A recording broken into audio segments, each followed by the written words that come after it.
And boop. And there we go. What is going on, everybody? Howdy, hey. How is everyone doing? I see we got Mushroom Dances in chat. We got Raging Wolf in chat. We got Phantom Fox in chat. Ramathel's in chat. Wabulance is in chat. Jesus Christ, I can't talk today. Blah blah blah blah blah blah blah blah. Red leather, yellow leather. Red leather, yellow leather. She sells seashells by the seashore. Anyway, hi guys. How's everybody doing? Howdy, hey. Oh god. All right. Let's go ahead and say our thank yous before we get started. Let me get on the bed real quick. Hold on. Give me 1 sec. Let me go like that, and then let me just go to TikTok, and let me just go like that. There we go. Okay. So, let's go ahead and say our thank you, shall we? We got a lot. Ahem. Shoot the head case. Thank you so much for the 10 stream streak, my dude. I appreciate it. And then Lugu, thank you so much for the 35 stream streak, my dude. I appreciate it. And now we got follows. We had some TikToks blow up, so we got follows. All right, let's go. Mushroom Dance, thank you so much for the follow, my dude. I appreciate it. Medusan, thank you so much for the follow, my dude. I appreciate it. Dehydrated Doggo, thank you so much for the follow, my dude. I appreciate it. Arlo Rose, thank you so much for the follow, my dude. I appreciate it. Classiest Cat, thank you so much for the follow, my dude. I appreciate it. Doot26, thank you so much for the follow, my dude. I appreciate it. For the love of VHS, thank you so much for the follow, my dude. I appreciate it. The Anna Cat, thank you so much for the follow, my dude. I appreciate it. Anna Moon, thank you so much for the follow, my dude. I appreciate it. Dark Gundam 998, thank you so much for the follow, my dude. I appreciate it. The Labyrinth Knight, thank you so much for the follow, my dude. I appreciate it. Cats JF, thank you so much for the follow, my dude. I appreciate it. Bunny Grims, thank you so much for the follow, my dude. I appreciate it. Zombified Spider, thank you so much for the follow, my dude. I appreciate it. SG_unpaid intern, thank you so much for the follow, my dude. I appreciate it. JBaby310, thank you so much for the follow, my dude. I appreciate it. Wooden Hand Magician, thank you so much for the follow, my dude. I appreciate it. I know _0, thank you so much for the follow, my dude. I appreciate it. HopeWell13, thank you so much for the follow, my dude. I appreciate it. Amy Golkissa.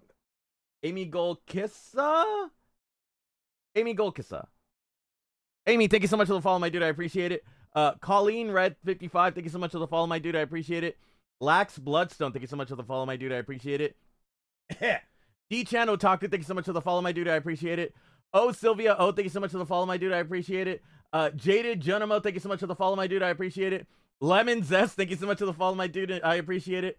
Sinister Rash, thank you so much for the follow, my dude. I appreciate it. Medusan _, thank you so much for the follow, my dude. I appreciate it. Amaranith, thank you so much for the follow, my dude. I appreciate it. Sky Full of Pandas, thank you so much for the follow, my dude. I appreciate it. That's a fun name. Mushki VT, thank you so much for the follow, my dude. I appreciate it. The Wandering Magus, thank you so much for the follow, my dude. I appreciate it. Kit Argenti, thank you so much for the follow, my dude. I appreciate it. Goose Caboose, thank you so much for the follow, my dude. I appreciate it. Cinematic Caddick, thank you so much for the follow, my dude. I appreciate it. Nelson Demenford, thank you so much for the follow, my dude. I appreciate it. Rose Phoenix 100, thank you so much for the follow, my dude. I appreciate it. Duplicat 4, thank you so much for the follow, my dude. I appreciate it. Athaniel, thank you so much for the follow, my dude. I appreciate it. Matt945Q, thank you so much for the follow, my dude. I appreciate it. STFO, thank you so much for the follow, my dude. I appreciate it. Sunwitch, thank you so much for the follow, my dude. I appreciate it. Tokia Okami, thank you so much for the follow, my dude. I appreciate it. Mish Misha, thank you so much for the follow, my dude. I appreciate it. Ozark Zephyr, thank you so much for the follow, my dude. I appreciate it. Kitsumi Ko, thank you so much for the follow, my dude. I appreciate it. Canada Ninja 31, thank you so much for the follow, my dude. I appreciate it. Stomiata, thank you so much for the follow, my dude. I appreciate it. Pushed East, thank you so much for the follow, my dude. I appreciate it. Winner XD, thank you so much for the follow, my dude. I appreciate it. Muscle Bunny, thank you so much for the follow, my dude. I appreciate it. Montera 52, thank you so much for the follow, my dude. I appreciate it. Flustered Potato, thank you so much for the follow, my dude. I appreciate it. To the TARDIS, thank you so much for the follow, my dude. I appreciate it. Mr. O. Daniels, thank you so much for the follow, my dude. I appreciate it. Purple Rain Wing 99, thank you so much for the follow, my dude. I appreciate it. Shadow Raptor 31, thank you so much for the follow, my dude. I appreciate it. Mondays on repeat, thank you so much for the follow, my dude. I appreciate it. Drea Miel, thank you so much for the follow, my dude. I appreciate it. The Fancy Whooper, thank you so much for the follow, my dude. I appreciate it. Bars of Nya 88, thank you so much for the follow, my dude. I appreciate it. Mushroom Dance, thank you so much for the follow, my dude. I appreciate it. Don't Fight Ducks, thank you so much for the follow, my dude. I appreciate it. Thoughtful Thriver, thank you so much for the follow, my dude. I appreciate it. And Avkara, thank you so much for the follow, my dude. I appreciate it. And then, for the love of VHS, thank you so much for the 10 bits, my dude. I appreciate it. And then we got a Hydrate from Savwich. And Masonry, thank you so much for the 5-stream streak, my dude. I appreciate it. Oh my god. Oh, we did it. Woo! God damn. Also, Kayla, what's going on, my dude? I see you over in TikTok land. And Internal Oni, what's going on? I see you over in YouTube land. And Solar Bunny, what's going on, my dude? Let's go ahead and crack open a cold one with the boys. The boys being chat. We're just gonna go ahead and just... Oh!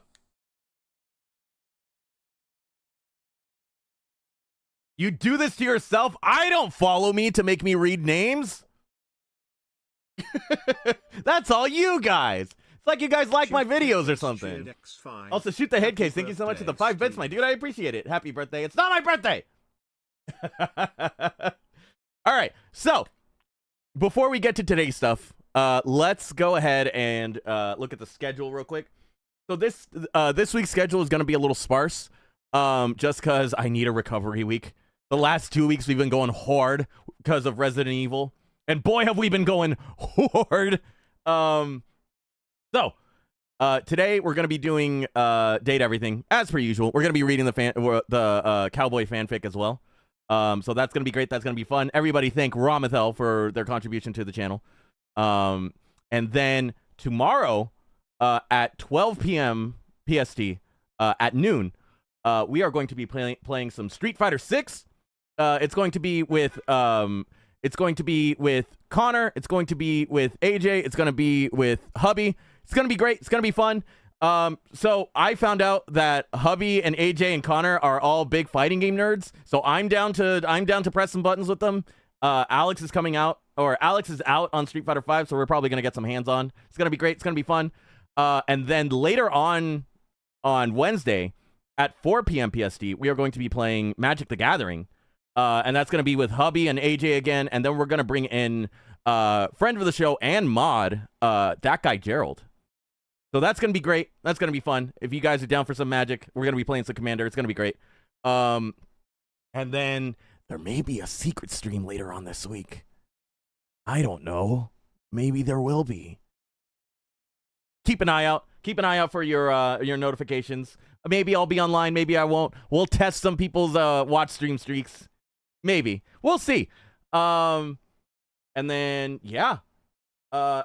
Oh, shit. Penny the Bat Dog. Thank you so much for the resub, my dude. I appreciate it. Also, quick thank you to Starry Witch and Salem Works. Starry, congratulations on your stream anniversary. The peak stream was super fun. We got Kiwi in there, and it was super great. And then Salem, thank you so much for the stream. I appreciate it, my dude. It was super fun. It was super horny. And it was great. Oh my god, it was great. I'm trying to do another or coordinate another stream with Salem, but we got a couple other collabs in the works. We'll see how that goes. By the way, for all my streamer friends out there, if y'all want to collab, reach out. We'll see what we can do. But anyway, Magic Commander, I'm excited as a nerd. Hell yeah, TGP Bailey. Yeah, it's gonna be great. Also, hey, Gerald's in the chat. Everybody say hi to Gerald. He's gonna be on the show tomorrow. So, shall we get into it, guys? Shall we start off with the fanfic? All right. Let me just go ahead and get off the bed right here. All right. Do I have everything up and ready? It looks like I do. Let me go ahead and go to OBS. Let's go ahead and go boop. And let me just go ahead and go boop. There we go. So, real quick, if y'all want to read along, if you guys put in exclamation mark or exclamation mark fanfic into the chat, it will bring up the fanfics that have been written already. This one is Boulders and Bustles, the Ballad of the Quarry Boys. Everybody thank Ramathel for the contribution to the stream, because dear God, this is 10 pages. Oh shit, Salem's in chat. Everybody say hi to Salem. Friend of the show, Salem Works. Let me go ahead and give them a shout out. Oh, they're here. Salem Works. See? There we go. Perfect time too, because we're gonna read a fanfic. It's gonna be great. It's gonna be fun. All right. Where should we get started? Hold on. Let me get my. See what this stream has done? Y'all have made me start wearing my glasses again. God damn it. And I look extra nerdy in these, which actually some people might be into. All right. You know what? I'm gonna start cooking in the profiles later. But first, we got an author's note. Howdy, everyone. If you can't already tell by the title, this is a comedy western fanfic starring our two favorite Stone streamers, Frick Brick and Steve the Pet Rock. Oh, shit. Frick Brick is in this, too. As the glasses wear. Yes, they always make you hotter. Oh, God. Oh.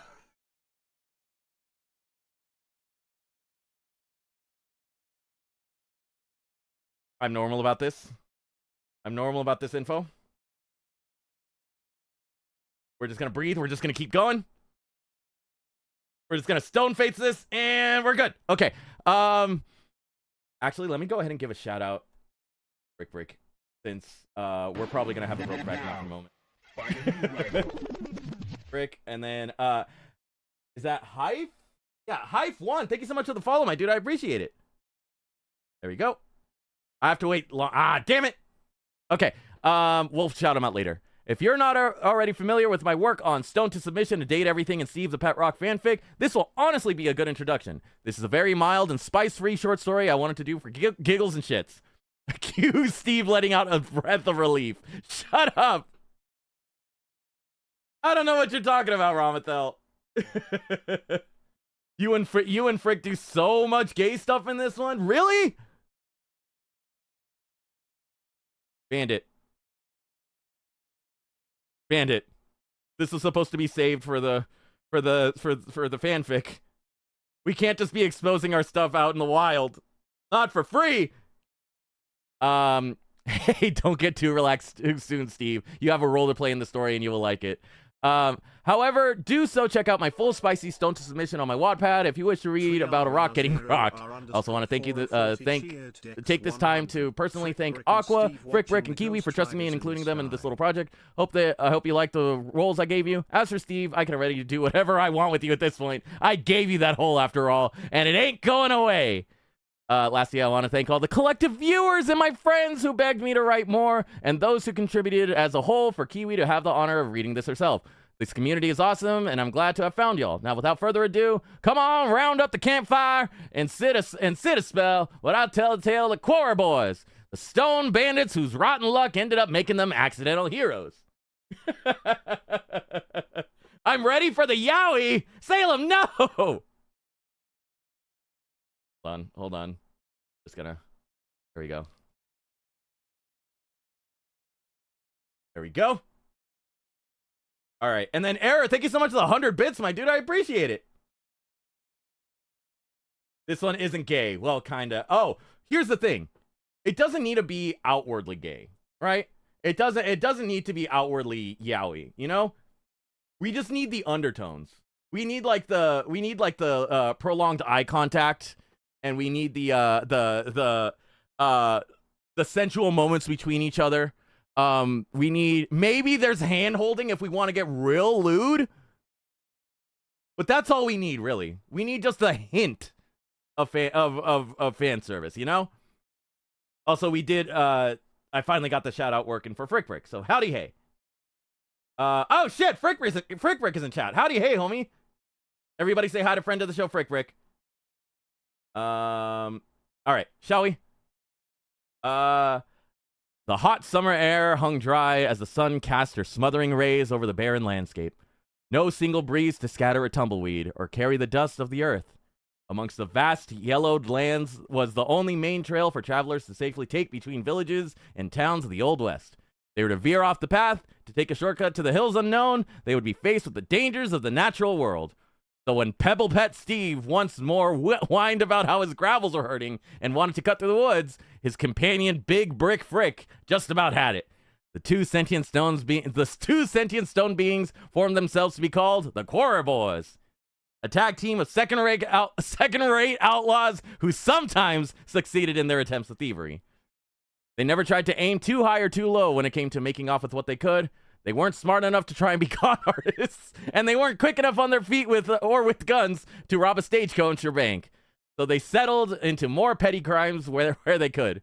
Running up a long tab at a tavern before sneaking away with the tip jar, or waiting in the water fountains to collect the pennies of people's wishes, to name a few. Nothing that they thought could get them too high up in the wanted roster, but enough that they could hear whispered stories about them. While those stories were met with annoyance or fear, the boys still got that rush that they craved. But alas, their life of pathetic crime never gave them too much profit, only just enough to clothe their backs and adorn their heads. Which leads them on their current travels, and Steve being a whiny little pebble. Neither of them could afford a horse, so they had to travel to their next destination by foot. Well, Frick being the only one of them, of the two with arms and legs, Steve could only just roll himself alongside the road, alongside his red rectangular friend. God, reading is hard today for some reason. God damn. All right. Frick. We're on an adventure today, homie. I'm tired, Frick, Pebble Pet Steve whined. Can you carry me? The red clay mask groaned and put his face in his hands. No, Steve, Big Brick Frick replied. We're almost there and you're too goddamn heavy. I'm surprised all this tumbling doesn't shed any weight off you. Steve harumphed into a childish pout and continued to roll alongside Frick begrudgingly. They had been on the road for about half a day and could feel the heat of the sun baking into their stone forms, even from under their hats. If someone were to crack an egg over their heads, it would cook in no time. What's there for us in Twitchita? Twitchita!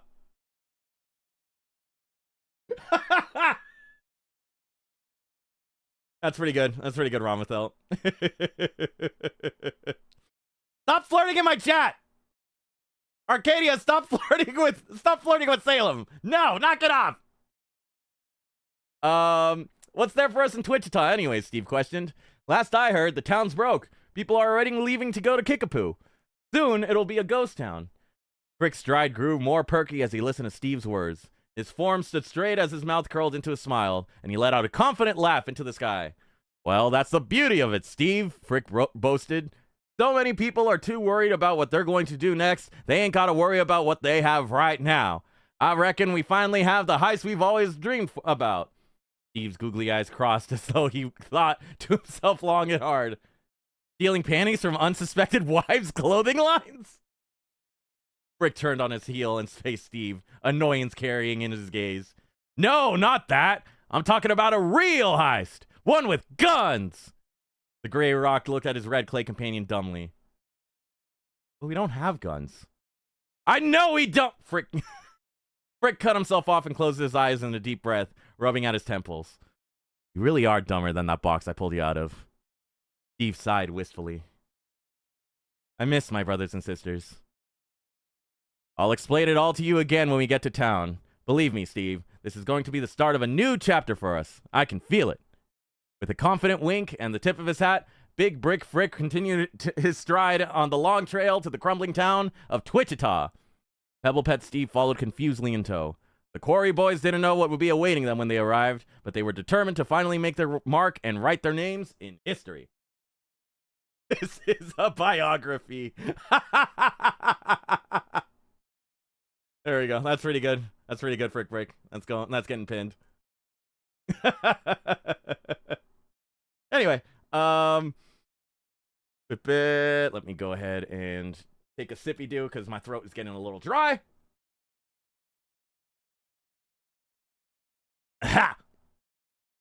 Oh, I get it now, Steve exclaimed as the two outlaws finally arrived outside the town of Wichita. Since the town's funds are so low, the law is little to none.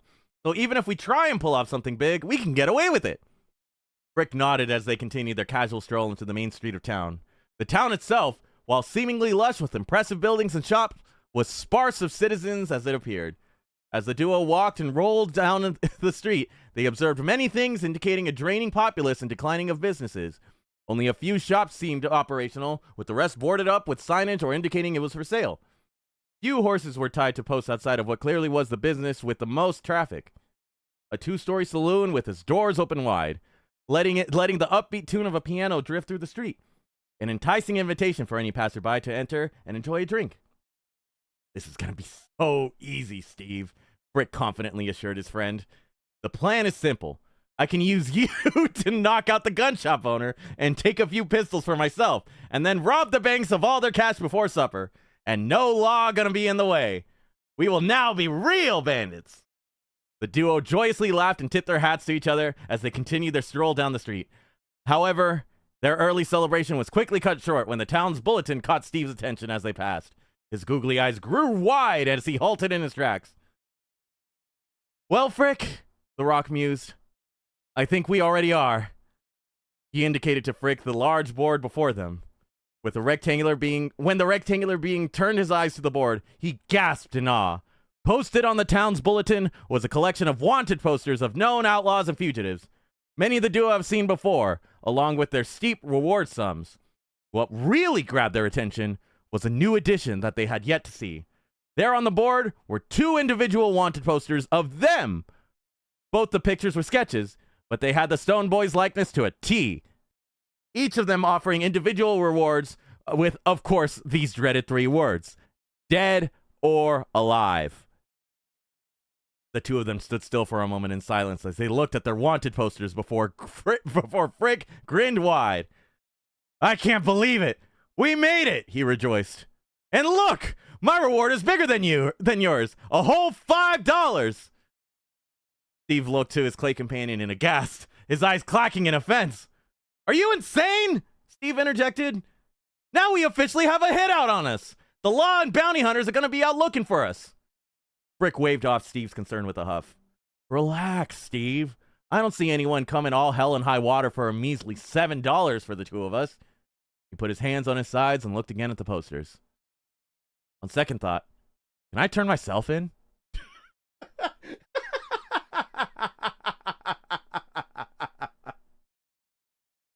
You know, Brick, I probably would have done the same thing. Pause. Who the fuck is saying lube the thrussy in my chat? Hold on. Everybody, hold on. Damn.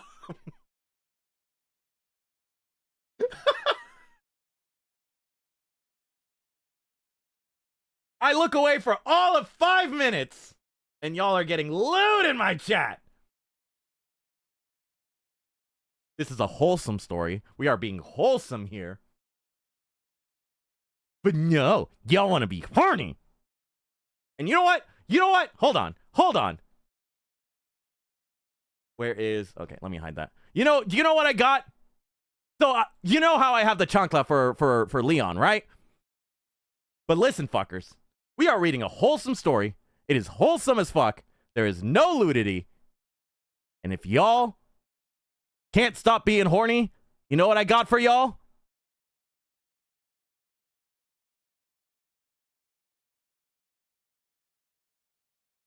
I'm turning on the big light.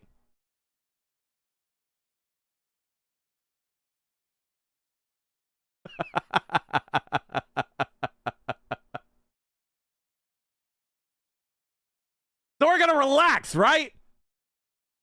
We're going to take a deep breath. We're all going to stop being so damn horny. And we're going to sit still and we're going to listen, right?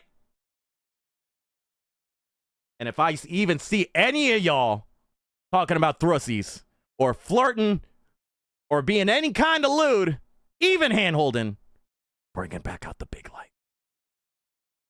Be afraid, nerds. The big light watches over all of us.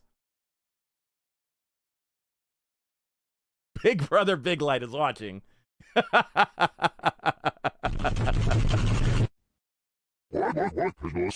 Daryl, thank you so much for the pozole. Steve, I think my comment is the exception. Wambulance, what did you say? Hold on. Where'd you say? The law after you mean Leon... The law after you mean Leon Kennedy is after you. Yeah, I mean... Yeah. Hand-holding is crossing the line, man. I mean, Salem, we did it a lot during our stream. If anything, I'm surprised our stream is up. Or still up. What about platonic cuddling? Finnegan, don't tempt me!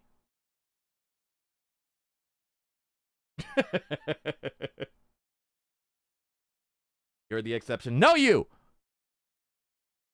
Someone start playing Paramore. Where was I? Steve grumbled and nudged Frick's leg much harder than necessary, to which Frick laughed and playfully feigned injury. I'm kidding. But still, we are the bottom of the barrel outlaws in a dying town with no law. Frick shrugged. I think we will be just peachy. In that moment, Frick's eyes sparkled as he snapped his fingers like he just had a wonderful idea. Say, let's have a little celebration of our printed banditry before we pull off the heist of a lifetime. Frick turned on his heels and takes off back in the direction of the saloon they just passed. Steve struggles to roll and keep up. This calls for shots! Inside Twitchita's lone saloon, Aqua's thirst parlor!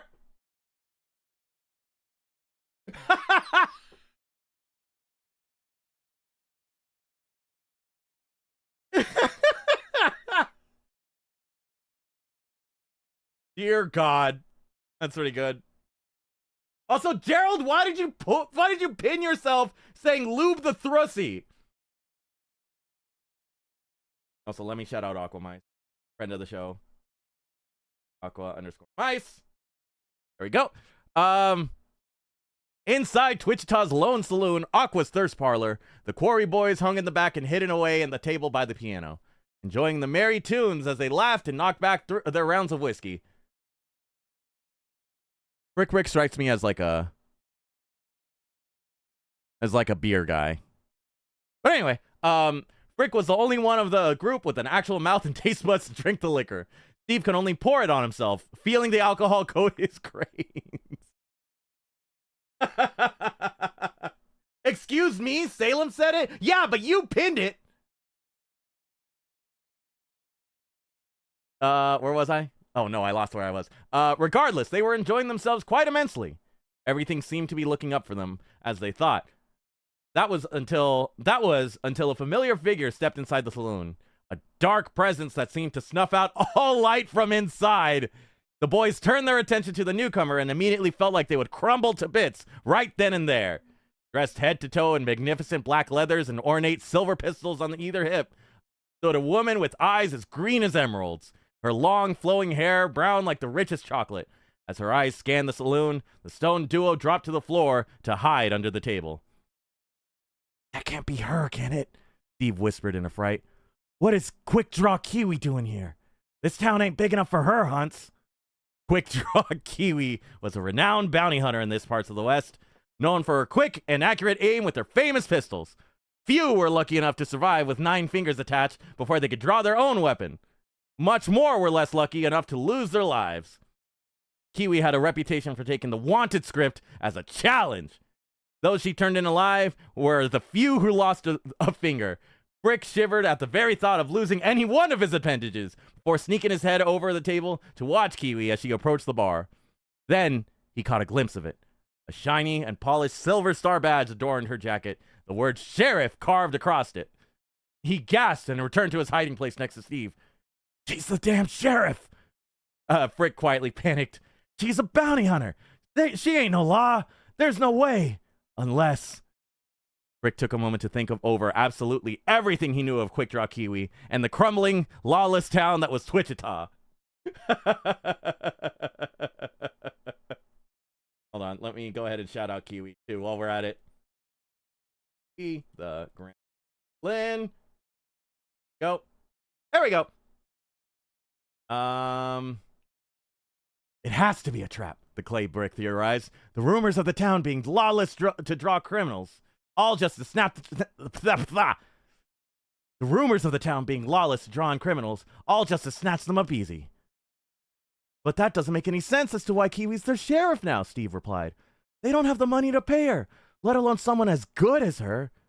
Frick nodded in a hum, rubbing his chin for a longer moment as he thought more about his concocted conspiracy. Then, snapped in fingers in realization. That's it! They can't pay her! Yeah, they had to have made a deal with her. Something along the terms that any outlaw she catches, she keeps the reward money, all in exchange for her protection of the town until they go deserted. It makes perfect sense. Steve nodded along with Frick and peeked out from behind the table, trying to angle himself to listen in on the conversation Kiwi was having with the saloon owner at the bar. Quick Draw Kiwi had already drained the rest of her ale before indicating for another refill. As the digital automaton mouse refilled Kiwi's glass tumbler, they nodded their head to her in greeting. How's it going, Sheriff? Is everything all in order today? Kiwi grunted and took a long draw from her chilled glass, letting the sour ale coat her tongue before swallowing. Wanted to come in and check in on things, she replied. I caught wind that the quarry boys were spotted coming into town. Ooh? Poor excuses for outlaws, if you ask me. But hey, money's money. You haven't seen anyone around with a stone variety, have you, Aqua? They shook her head, no, with a shrug. I've only had a few patrons today so far. Can't say any have been particularly eye-catching. Once again, Kiwi grunted in a nod and looked around the saloon inquisitively. Frick and Steve, currently still in their hiding place, quivered in fear. They could feel her eyes on them. They were sure of it. Steve looked around for an escape route and silently motioned to Frick at the door at the back of the saloon. His clay compadre nodded before making a move for the both of them to sneak to it, only coming out from their hiding spot when they heard Aqua grab Kiwi's attention once more. Oh shit! Wickedly Frozen Otter, thank you so much for the follow, my dude. I appreciate it. All right, let's see. Need a sip real quick. Oh, that's good stuff. Okay. Where was I? Are you gonna stick around for the show? They asked, cleaning a glass. Gets the most customers. Maybe they will turn up then. Kiwi turned her eyes back to the mouse's direction, giving a half shrug. I suppose it wouldn't hurt. You do have the best girls, after all.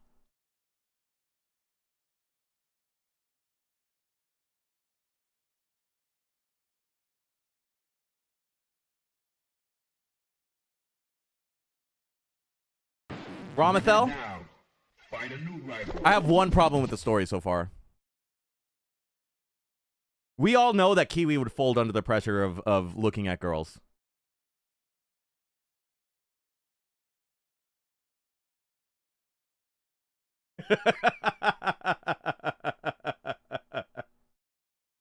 As much short girl energy as Kiwi has, there is no way that she can handle being around a girl for too long. Especially a girl that she's interested in.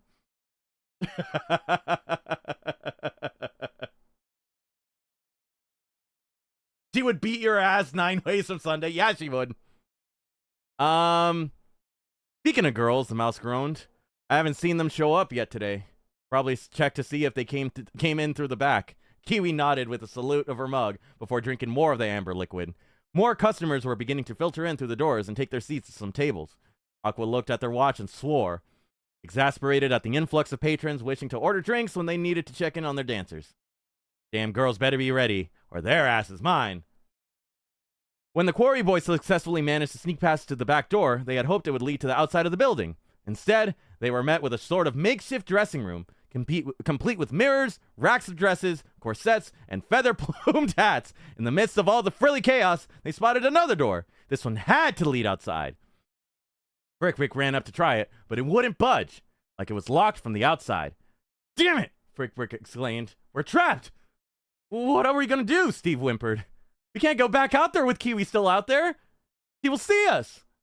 The duo mumbled to themselves as they paced around the empty room, trying to come up with a plan. Only their thoughts came to a screeching halt when they heard a loud pounding on the door. It was Aqua, the owner and barkeep. Hey, they hollered. Are you dressed yet? Your set is starting in a few minutes. I don't pay you to lollygag and take your sweet-ass time when we have a schedule. Frick and Steve stood frozen as they looked at each other in confused panic. Frick's mouth opened and closed as he struggled on what to say or do. Steve, without thinking, decided to respond back, but with a higher, more feminine pitch as best as he could muster. Oh God! Oh God! Yes, Aqua, we're just making sure our rouge is pink enough. Frick, in complete surprise, jammed his elbow against Steve's form, whispering to him angrily through clenched teeth. What the hell do you think you're... I don't care what the hell you're doing in there, replied Aqua. Just get your asses out there and shake them. The boys then heard the sound of their footsteps walking away from the dressing room door, perhaps to get the show ready. Once he was certain they were alone, Frick opened his mouth to speak before swiftly being cut off by the weight of frills and velvet thrown upon him. Looking in his arms, he found there to be Garnish, pink gown covered in velvet and white lace. His eyes then darted over to find Steve, working his stone mass into a blue gown of similar style.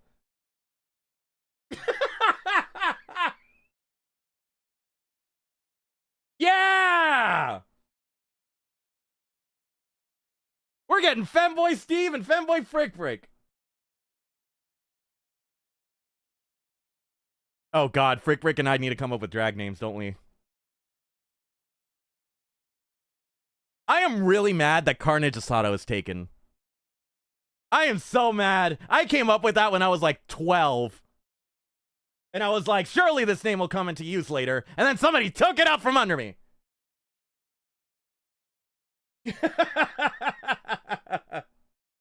What is this? Lambda, this is a fanfic that somebody wrote of me. So this is Femboy, Gay, Yaoi, and also somehow Yuri. Yeah, TGP Bailey, there's something here for everyone.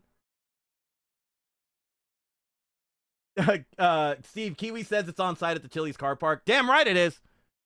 Where was I? What the hell are you doing? Frick asked his friend. We are not dressing up as saloon girls and going out there. You have a better idea? Steve retorted. We don't really have much of a choice besides going out as ourselves. A disguise is the next best thing. Now tell me. Once Steve got his corset in place, he looked over himself and gave a small spin. Does this bustle make my butt look fat? With both boys dressed and ready, they nervously stepped out from the dressing room in their eye-catching gowns. As they timidly made their way further and further into the saloon and its onlookers, they kept an eye out for Quick Draw Kiwi, who had now settled herself to stand by the front door, leaning on its edge in a relaxed manner, looking like a badass. Frick silently cursed to himself as the duo caught her attention in their walk to the small stage. Her face was as cold as unmoving, like she herself was stone like them. He managed to see her eyebrow raise in a small arch before relaxing back down again. How he wished he knew what was going on in her head. When both of the boys finally took stage, they were greeted with many whistles and hollers of appreciation. Looking good, ladies, one drunkard called out. Yeah, give us a good show, a snaggletooth grittin shouted. Frick and Steve stood frozen on the stage as they looked at their ogling patrons. There weren't many given Twitchita's draining population, but still enough to instill a sense of stage fright between them. Frick attempted a small smile and a wave of his hand as he hoped it looked that, Jesus Christ. Frick attempted a small smile and a wave of his hand he hoped looked girlish, but the nerves showed. He leaned in closer to Steve so no one could hear his words. If this doesn't work, Frick said, forced through a smile, I will destroy you with a mallet. Steve gave his friend a quick glare before whispering back. It'll be fine, trust me. No sooner did those words leave Steve than the self-playing piano began to play a lively and upbeat jig. One that was clearly planned for tonight's show and for the saloon girls to dance to. Again, the Stone Boys froze and looked at their confused audience. Aqua, who had been watching this odd spectacle the entire time from behind the bar, groaned and called out to the boys with their loud, booming voice. Dance, you idiots! They hollered. Twist your skirts! Shake your bosoms! The boys looked like they just wanted nothing else but to explode to bits when they looked at the crowd. The men were starting to get impatient, and Kiwi was starting to look at the duo with a more quizzical eye, one that made Frick swallow in fear. At that moment, some movement caught the corner of his eye. When he turned to his left, he saw none other than Steve, all decked out in his ball gown glory, starting to wiggle himself to the music, dancing with a feminine energy that he had never seen before. Steve, sensing Frick staring, spun in a circle, earning a cheer from the crowd. Just channel your inner woman, Frick, Steve assured his friend. Just shake your hips and kick your legs a little. I don't have hips to shake, the clay rectangle exclaimed. Just do it, you brick bastard! The outburst from Steve had Frick take a step back in surprise. He had never raised his voice at him. He normally just dealt with Frick's own tirades and went with whatever he said. And now he was calling the shots on this stupid plan. In a disgruntled huff, Frick began to move his body in time to the rhythm of the music, making sure to mimic and match the moves Steve was doing. Soon, both of the Stone Boys began to feel comfortable with themselves on the stage. They twisted, they twirled, and shook what their mother gave them. The saloon patrons were in high spirits, laughing, whistling, and clapping in time to the music as the Boulder beauties danced. As the music began to crescend into a faster tempo, Frick and Steve, in their newfound confidence in the crowd, lined up with each other and began to dance the can-can. Their skirts flew up as Frick kicked his legs and Steve thrusted his lower body forward, giving the crowd a tantalizing view of their bloomers underneath. The crowd cheered, hooting and whistling their enjoyment of such a spectacle. Yeah, shake it, baby, a cowboy cawed, throwing up some coins to the stage in Steve's direction. More leg! More leg! Another screeched, drooling at the sight of Frick's long limbs. Many more tossed coins and shouted the praise to the boys, and eventually, when the music came to an end, the boys struck a pose and the crowd was on their feet. A loud applause and rancorous cheers filled the normally empty space. Aqua looked on from their place in the bar in amazement. Never before had they had such positive reaction to their girls. Something was different about them. That much was clear. They pulled their gaze away from the girls and turned their attention to Kiwi, still standing by the entrance. She looked on at the girl as well, but with a more critical eye, studying them closely as she played with the toothpick between her teeth. Aqua decided to stay silent and return to focus on their customers, starting to hound the bar with orders. As Aqua filled their orders, their eyes would often look over to the girls who gave the best dance the saloon had ever seen, laughing and conversing with the patrons, vying for their attention. A small smile rose on their digital screen. Perhaps things were beginning to look up on this little town. I love imagination because what do you mean Rock is shaking ass? Yeah! Not only am I shaking ass, I'm shaking hella ass. And I'm shaking ass enough that people are throwing money at me. God, this freaking OnlyFans is gonna go great, isn't it?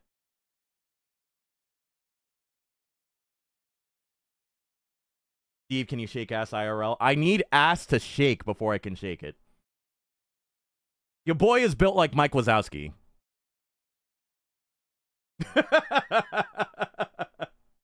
Also, TGP Bailey said hydrate. So cheers, nerds.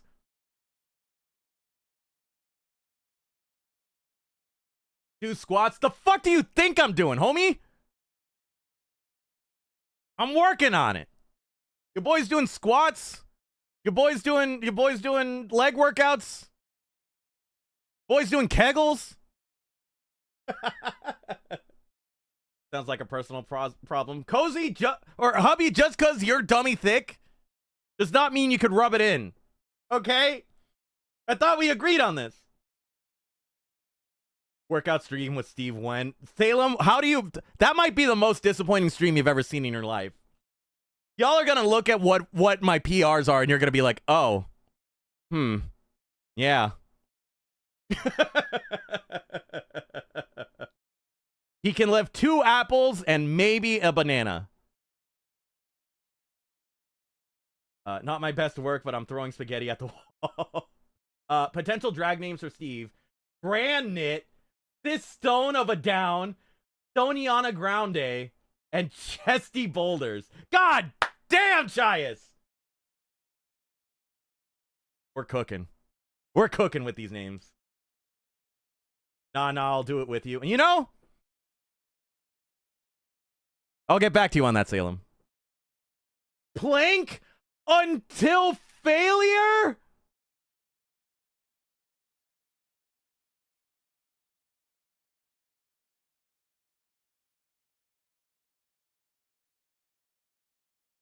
Hold on, what does this say too? What does this say? No, I got it. The collective drag name is Stevie Briggs.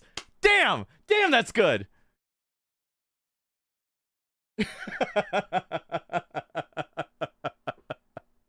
Ambulance, unfortunately, that you cooked with that one. I need Steve Flake for science. Salem, no! No, Salem! Does my stress make my soul more delicious to you?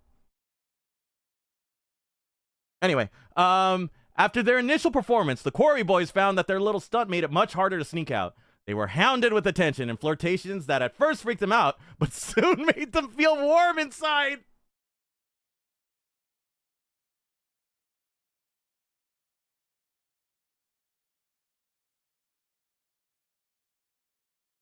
If that doesn't describe me to a T. Like, listen, I can't take a compliment to save my life, but I like the attention coming from it. Being complimented on their appearance and showmanship was new to them. They never thought of themselves as talented, but these people did. The coins and tips they were offered also helped greatly. In the span of one night, along with their cut of last night's profits from Aqua, they hadn't seen this much money fall into the laps so quickly.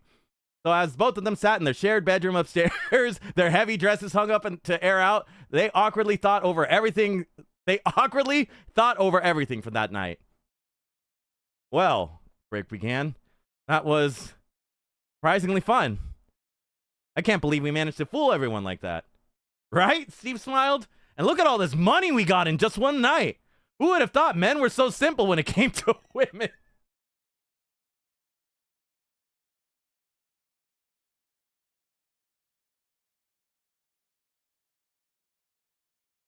Men are simple creatures.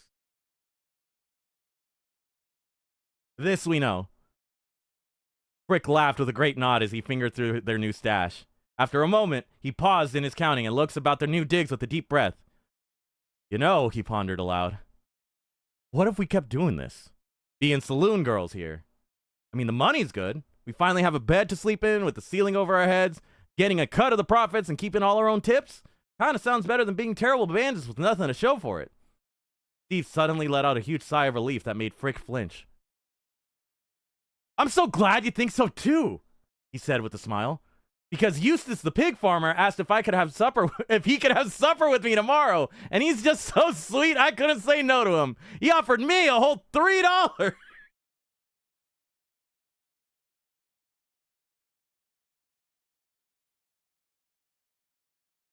Did I swipe right on Eustace on ye old Tinder?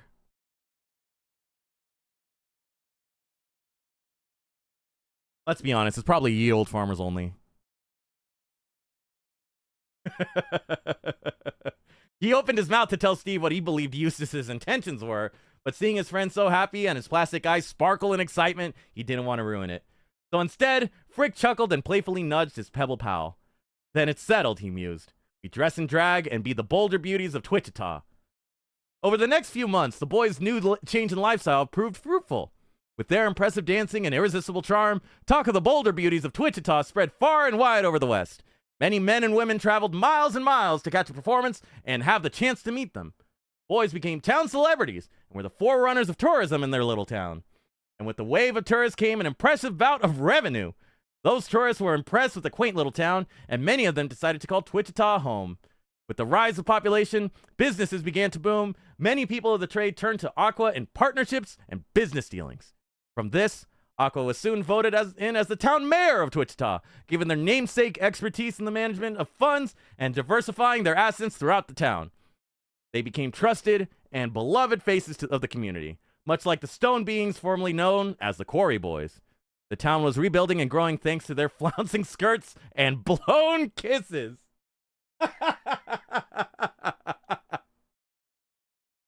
One evening on a rarely slow day, Aqua was making notes of their ledger for the end of the day profits and expenses at the bar when Quick Draw Kiwi sauntered in. She tipped her hat to her friend in greeting before taking a seat in a stool across from Aqua as they worked. Business is still going well, I take it, she drawled. Been hard to catch you as of late, Aqua. The automaton mouth shrugged as they made a few more final notes in their leather portfolio.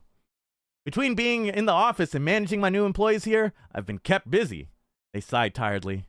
Girls are wanting new dresses, this thing called a mirrored ball to hang on the ceiling. I swear, they have the oddest requests. Kiwi smiled and chuckled deeply, shaking her head. Hey, you gotta give it to them, she shrugged. Without them, you would be boarded up and I would be back out scrapping for outlaws. Since Wichita had been gaining more revenue, the town actually now had the funds to properly pay Kiwi a sheriff's salary.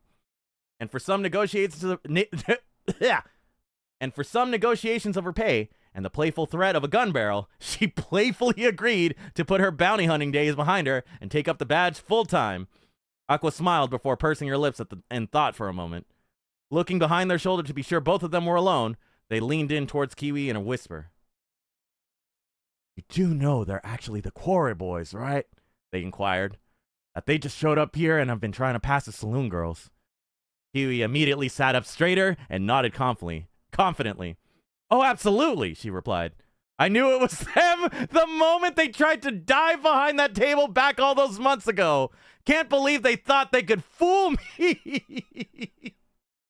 Aqua's digital brow arched in confusion. You mean to tell me that this whole time Kiwi knew and was just like, fuck it, I want to watch them do drag? Okay, Steven, chat, and mods and bots. I won't be, but I have 4 things to say. 1, I modded my 3DS and I hyperfixed driving. 2, Steve is awesome. 3, I downloaded Hinge because I got tired of flirting in chat. And 4, I know you are, but what am I? Stellar, thank you so much for stopping by, my dude. I appreciate it. I'm sorry to hear that you downloaded Hinge. I can turn them in, but whatever the fuck they're doing is funnier. Exactly, hubby. So then why haven't you taken them in and booked them? Their posters are still up. Easy. With all the businesses they've given this town and saving it from going under, I think it's safe to say they paid back their debts to society. Besides, an influx of tourists keeps bringing in an influx of criminals. She quirks a smile and shrugs her shoulders. Keeps my wallet fat and my cells full. With that, Kiwi stands up from her stool to stretch and tip her hat to Aqua in goodbye. As she walks her way back to the front entrance of the saloon, she turns her head to take in the empty space. A place that was once on the brink of closure, now thriving due to the stupidity of masonry miscreants. She laughs to herself and mumbles one last thought before leaving the saloon into the calm, cool night. Terrible outlaws, but damn good dancers. We did it, nerds! Dear fucking God. If you would have told me that we were gonna this story was gonna end with me and Frick doing drag, I would not have believed you.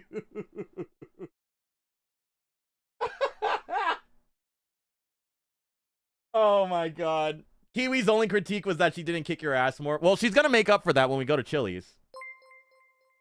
Also, oh shit! Brick, thank you so much for the gift subs, my dude. I appreciate it. If you guys got gift subs, be sure to say thank you to Frick. God damn, homie. You didn't have to, but I appreciate it. Oh, right. God damn, that was great. That was really good. All right. Everybody say thank you to Ramathel for their contributions to the channel. And if you guys have fanfics, be sure to let me know on Blue Sky, on Instagram, on TikTok, wherever you guys think I'll see it. I'll probably see it.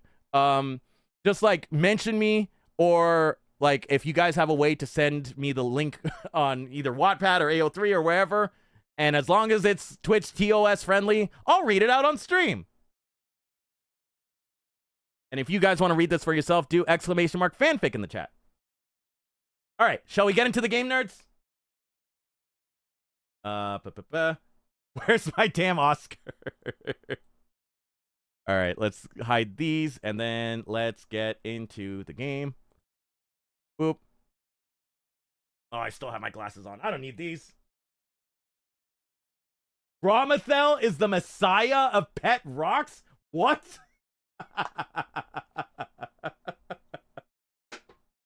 There we go. Glasses away. I no longer am hot. I have gone back to looking like a foot. All right.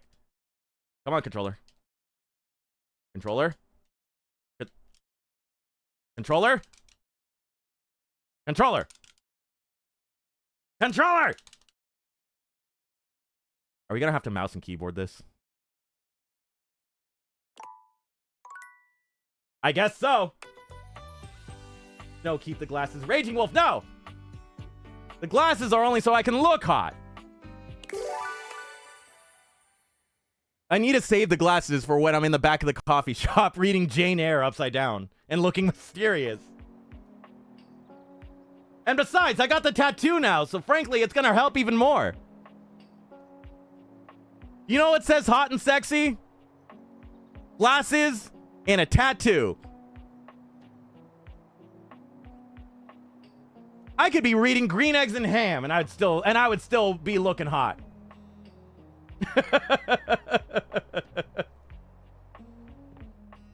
You got a tattoo? I did get a tattoo. And somebody posted fan art about it that we'll see later.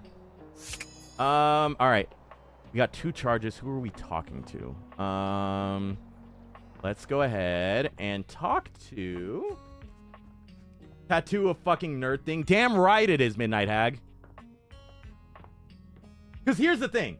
I could get a tattoo of something popular and everything, and that's cool and all, but that feels basic. I need a tattoo of something that somebody's going to see from across the bar and go, that is a nerd thing that I like. I like that nerd thing. And then we're going to go into the corner and make out.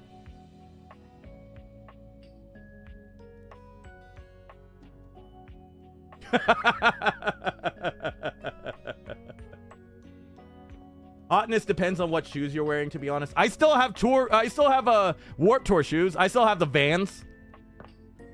Those are still hot, right? Right? I'm not old. Anyway, all right, let's do this. Oh, nope. How do I? The spacebar.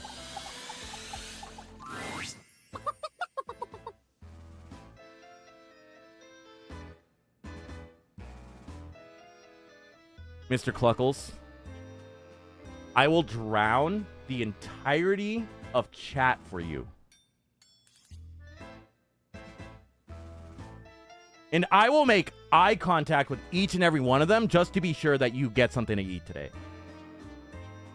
I have 9 tattoos, Steve. Get on my fucking level. Yeah, Midnight Hag, I'm working on it. Oh, shit. Bubonic, thank you so much for the 100 bits, my dude. I appreciate it. If I came over to your house, you would absolutely turn into the slothiest one. If I came over to your house, you would absolutely Bubonic, now! into the slowest marble. All right. I know. I'll stay calm. Chef, remember your blood pressure. Okay, here we go. Oh, hey, I thought you were someone else. What? No yelling at me? I thought you were going to be the friar. Uh-huh. We have some things to discuss. Stefan tenses up, his gaze somewhere behind you. You summoned me, and I have come.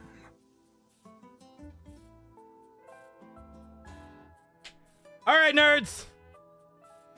Religious trauma hours.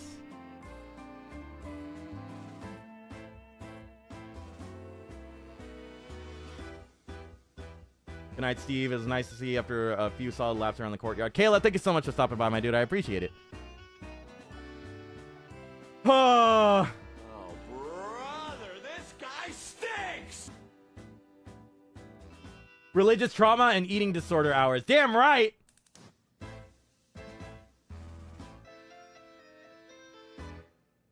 All right. It's going to be okay.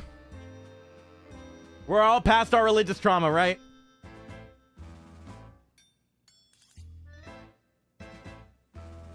Friar, I need to tell you right now, the Lord and I don't have the best of relationships right now. Think of us as like on again, off again exes. You know?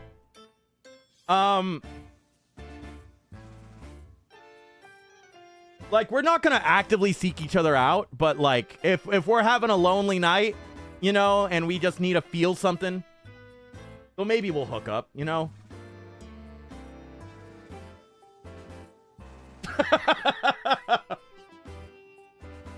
You're late. You are lucky I have come at all, blasphemer.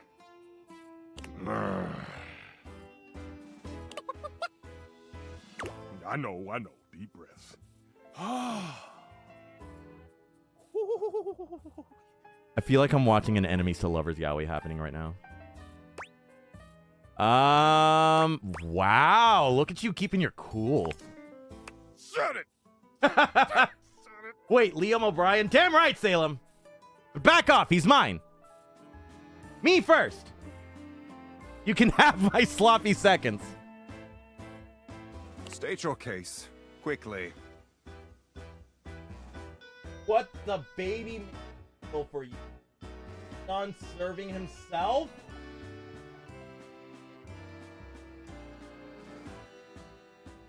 Ricky Taco, the baby making meal is whatever this man decides to cook me.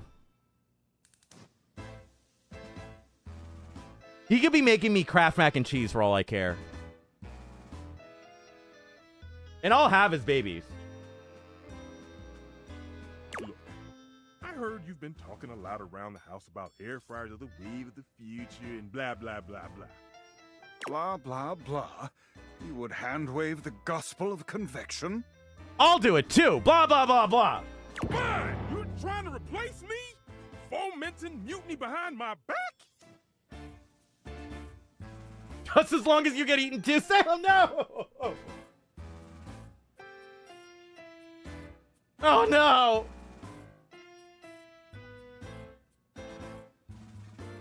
Salem, I was talking to hubby last night, and I was like, hey, what if I got a bunch of streamer friends together, and I did a Hot Girls Play Magic night.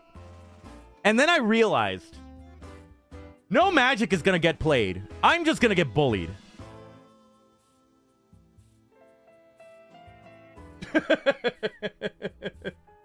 Also, everybody say hi to friend of the show, Kiwi the Gremlin. Welcome in, Kiwi. Let me go ahead and shout you out. Actually, you already got a shout out. You don't get to. Saying I can't talk to women. Damn right, Kiwi. You may have short girl energy, but I feel like as soon as somebody pretty walks in front of you, you will crumble. Live the dream, Steve. Opal, if you would have told me when I started streaming that I would be surrounded by hot people that would bully the crap out of me, I wouldn't have believed you. And yet, here I am. You get bullied in IRL Magic too. This is true. Just ask Gerald. Ah, there it is. The grease demon possessing you has risen to the surface. Grease demon!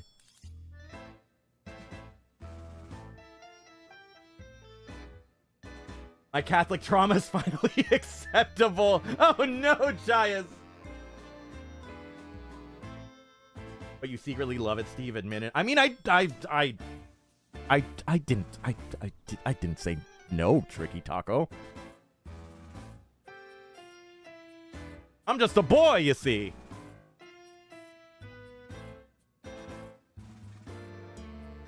Also, grease demon sounds like a slur. God damn.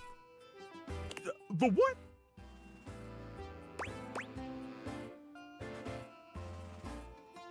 Grease demon, is this guy okay? Fear not. You may be unworthy, but a man of convection never allows his flock to suffer. The friar pulls a small fan from deep within his robes, turning it on and aiming it at Stefan. From personal experience, he likes it. You have no proof, Salem. You're just making things up right now. You totally just made that up. Out, demon! Out! Hey, what the hell you doing? The power of convection compels you! Are you trying to exorcise him? Have you lost your mind? Leave Stefan alone. I have never been more clear-headed in my life. Begone, demon of Greece! This is starting to sound like a movie. The Convexorcist?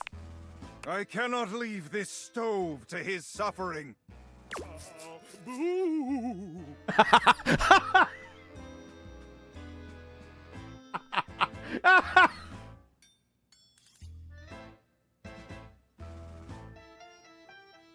Stefan doesn't know what's happening, so he just goes along with the bit.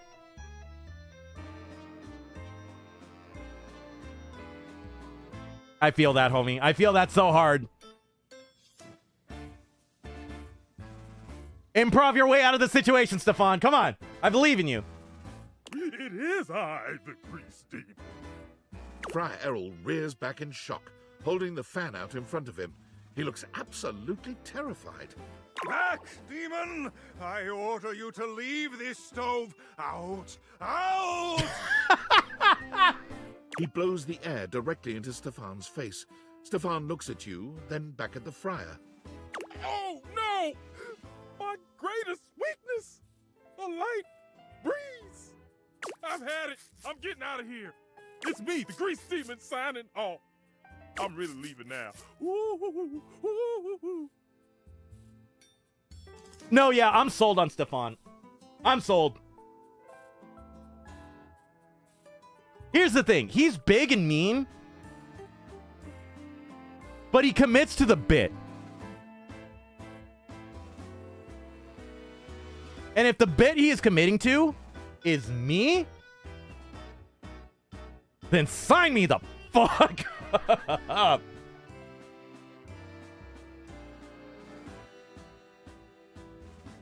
And besides, as like a professional rage baiter, I can push his buttons and make things spicier if I wanted. I mean, what? Who said that? Bye. Bye. Stefan's performance is hardly convincing, but the friar wipes his brow and sighs. Stefan is really yes-anding the friar like a champ. I see Stefan likes to role play.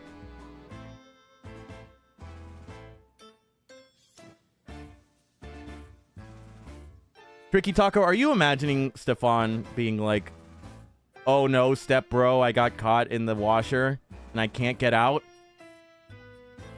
Is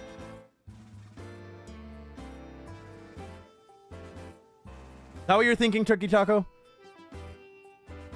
Yes! As a professional rage baiter. So brat in corporate text. Got it. Shut up, hubby. Salem, don't agree. No! I see now. You summoned me to exercise you. Very good. Here, keep this with you, and stay away from any grease from this point forward. Sure. I just need to, pray.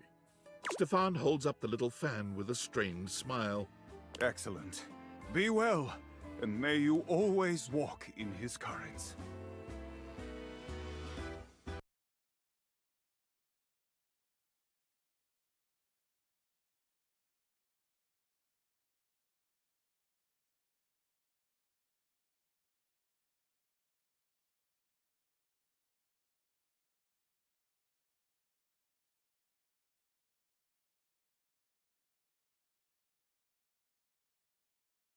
Y'all see this face?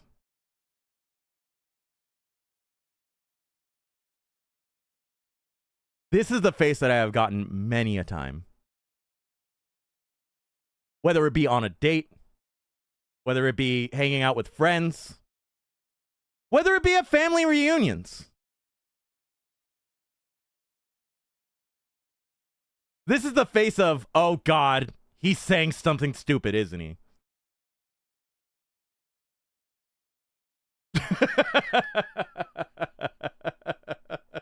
Well, guess what, nerds? Me saying something stupid is the reason why y'all are here. And listen, if I can't make you make that face at least once, are we really friends?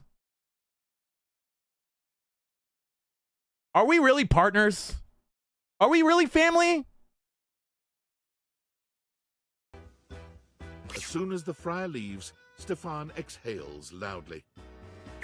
That was, That look on my face when I'm having a good day. What do you mean I look angry all the time? Hubby, I also have very bad RBF.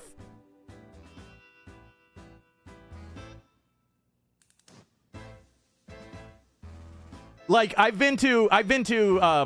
have gone to bars after work and, you know, hung out with other coworkers, and like other coworkers have been afraid to come up to me and say hi because they think that I'm in a bad mood. And I'm just like, no, I'm just sitting here. I'm just enjoying my drink. RBF Club, let's fucking go!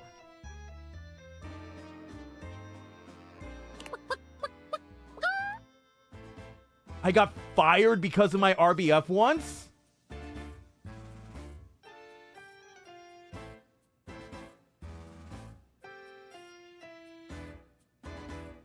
Pro tip, hubby, wear a face mask to work. If you cover up most of your face, then they can't tell that you have RBF. Part of the reason why I do it. whew, yeah. Look, I'm gonna need some time to decompress. Come back later. Stefan, I love you so much. You grumpy, grumpy bitch. Also, Galaxy, what's going on, my dude? Welcome in. Howdy, hey. All right, who are we talking to last for today? What if we go oh, hello. Hold on, let me where's the bathroom light in this hoe? Wait, can I how do I I'm not used to mouse and keyboard. How do I click the button? No, no. I want to turn on the light. Let me turn on the light. Oh wait, I need to hit tab and then do the thing. Okay, there we go. I knew that. Okay, I knew that. Anyway. Barry's usual sunny smile is nowhere to be found today. He looks surprisingly frustrated with something. Oh? Barry, my love? You okay?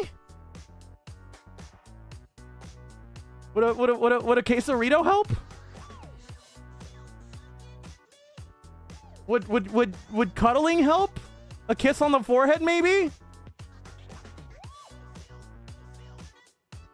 Maybe pinning against the wall and making out? To turn the light on, try rubbing it and calling it a good boy.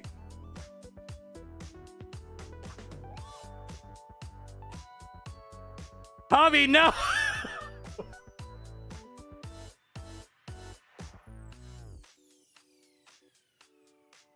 Am I really that easy? Then I was gonna be like, don't expose my secrets.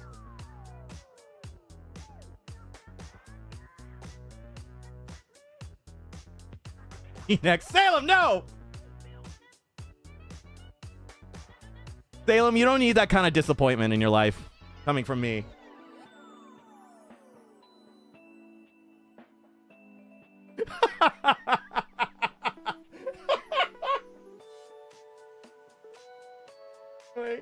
You have no secrets, Steve. I don't know what you're talking about, Opal. I am a mystery wrapped in an enigma. Just look at me.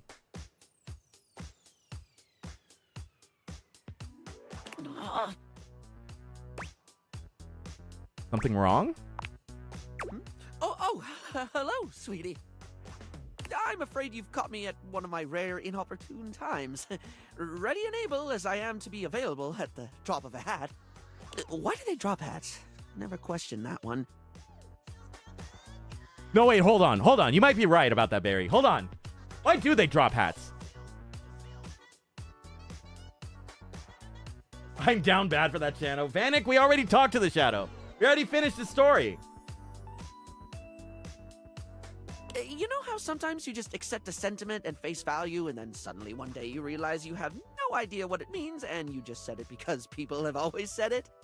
I'm gonna have to look that one up.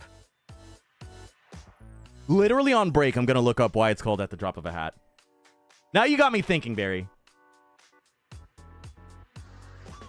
God, are he and I really the same person?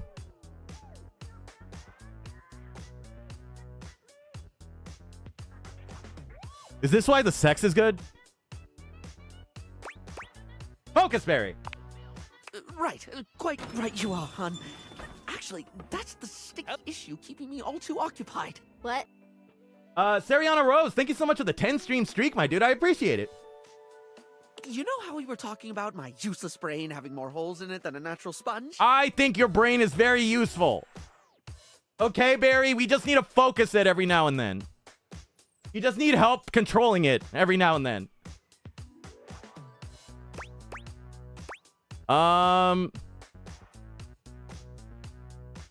I do, though, in my experience, putting yourself down with derogatory sentiments like that is the opposite of helpful.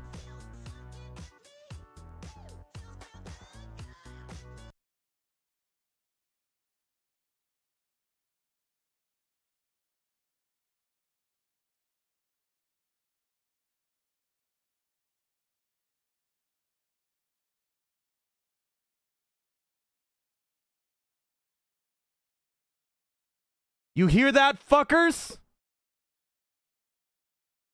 Putting yourself down with statements like that is the opposite of helpful.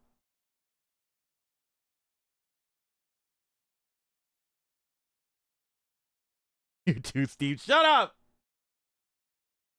I've never done that before. Never. Viking Mock, stop trying to RKO me. I don't even have a neck for you to grab on for the RKO.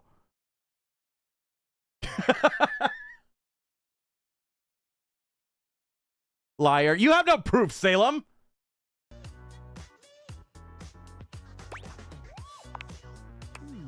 Don't be self-critical to the point of self-flagellation. It's a unique approach, but I can give it a go.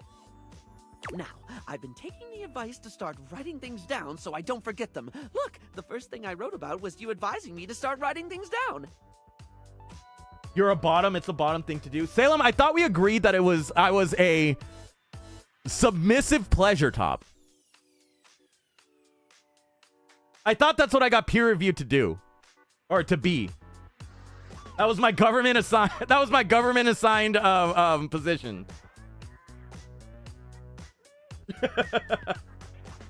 That's just the bottom with extra steps. No.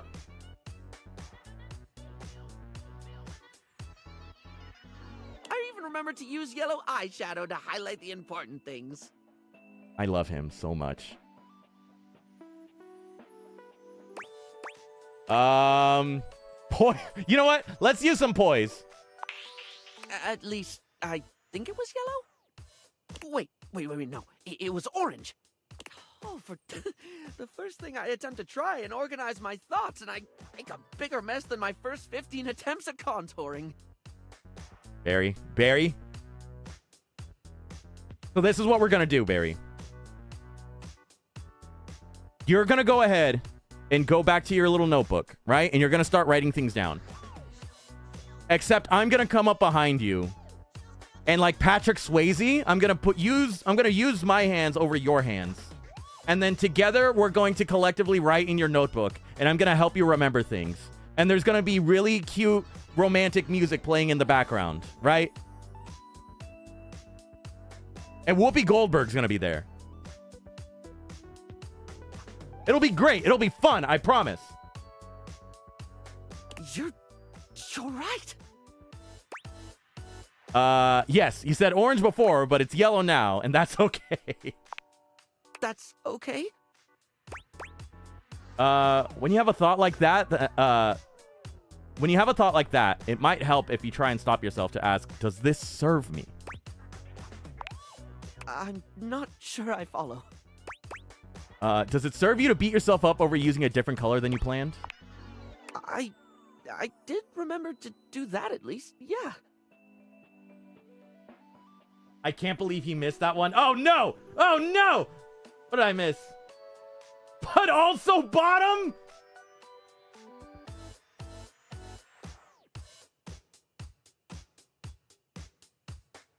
You know what, Salem? You know what, Salem?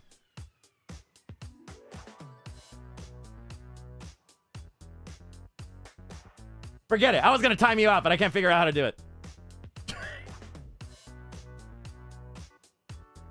That is less of my soul you are getting. I'm gonna put pickles on my soul so that way you won't like it. Gotta make it all vinegary. I'll put onions on there too. Why not? I love pickles actually. Fuck!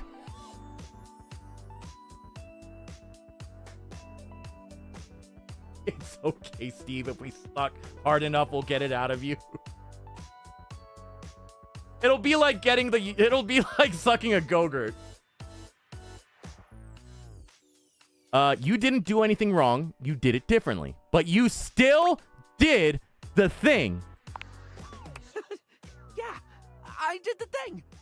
Well, that brings me to the actual problem with the whole writing to remember thing. Also, Lucy Goosey, thank you so much for the 7-stream streak, my dude. Yeah, boy. And Ramatel, thank you so much for the 7-stream streak, my dude. I appreciate it. Ghost meets Memento. Exactly. Exactly, Chias. And what's what? What do you do when you forget to write stuff down so you don't forget it later? Oh, yeah, I can see how that's an issue. Right? I've managed to jot down some important things, but I keep forgetting to do it. Then I forget the thing I forgot to write down, but I don't forget that I've forgotten it. I just remembered that there's something I forgot to write down and then forgot because I keep forgetting to write things down before I forget them.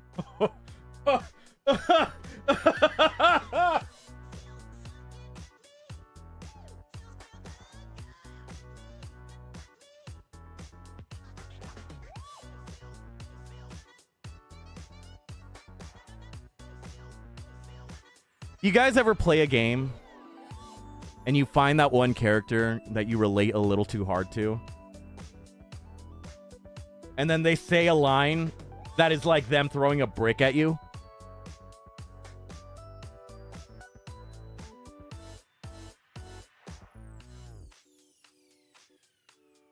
Like, Barry, did you at least kiss the brick before you threw it at me? God damn. I have blank notebooks that I have told myself that I was going to start using and that I have thrown away because they have sat on the counter completely blank, taking up space. Because I forgot to use them. He threw a rock at you at this instance. Viking Fox, no! Stop being funnier than me.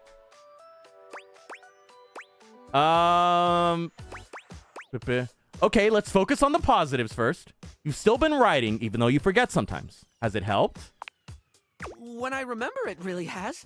Whether it's just a to-do list or things you've said to me that I don't want to forget, it feels like getting some sense of control, if that makes sense. That's good. It is? It seems silly. It's not silly. Any kind of progress is the spice of life. You have such a beautiful way of looking at things. I don't even feel compelled to draw a tenuous simile involving makeup. I just love the way you think. Fuck.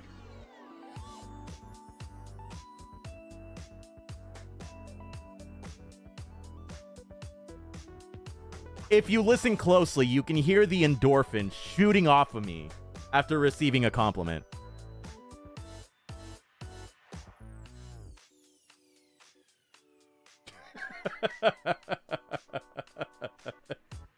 Even when I'm getting bullied by Wifey and Salem, like, if you listen closely, you can still hear the endorphins shooting off of me.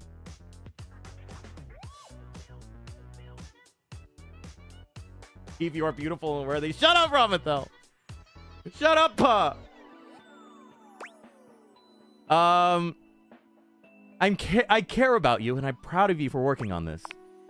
You're right. This is hard for me. Remembering is hard. Focusing is hard. Sometimes it's hard even when I do remember, when I am focused. It gets hard for me when I don't focus. Because then it just kind of has a mind of its own.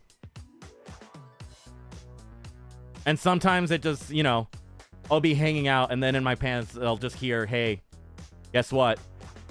Boing. And then it's hard. You know what I mean? Penis havers, am I right?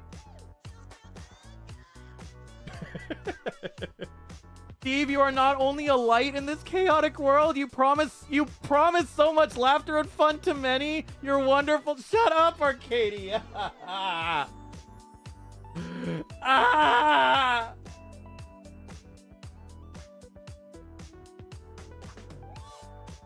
Sometimes I know I should do something, and I just don't. I'll say I'll do it later, knowing full well I'm just going to forget. I think that's what they call executive dysfunction. Well, that just sounds plain ominous. Steve, I want to buy you dinner. IRL being a cutesy this street. Oh, ah! Next thing, shut up. If ever I start doing cons and you guys want to get me something, get me packaged Oreos. As long as the seal is still on them, I will slam those things in front of you.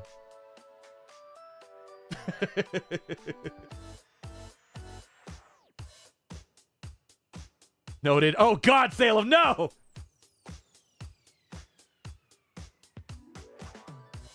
Salem, I'm terrified to receive anything from you because, like, I'll be politely nibbling on some Oreos, having the time of my life, and you'll come up behind me, and then all of a sudden, I will just be a raisin on the floor.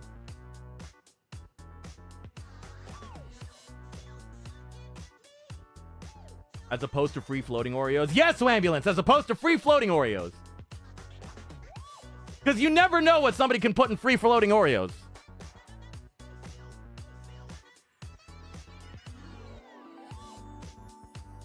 I'm actually so wholesome in person. I have yet to have any evidence towards that, Salem, so I'm a little cautious.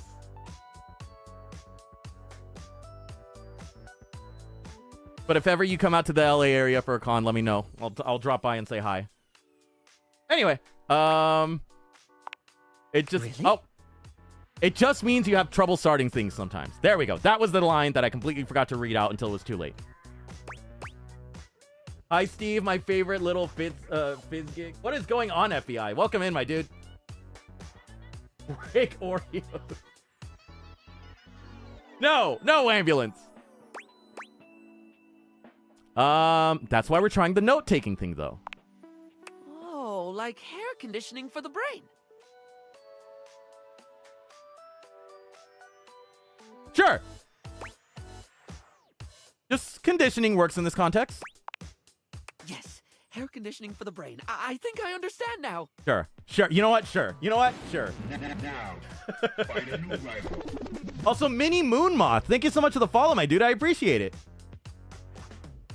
I'll be in San Jose in July, but if it works out for me to swing down to ALA, I'll let you know. For sure, Salem.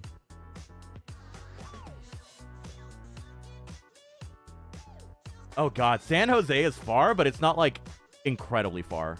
So it's possible. Anyway, all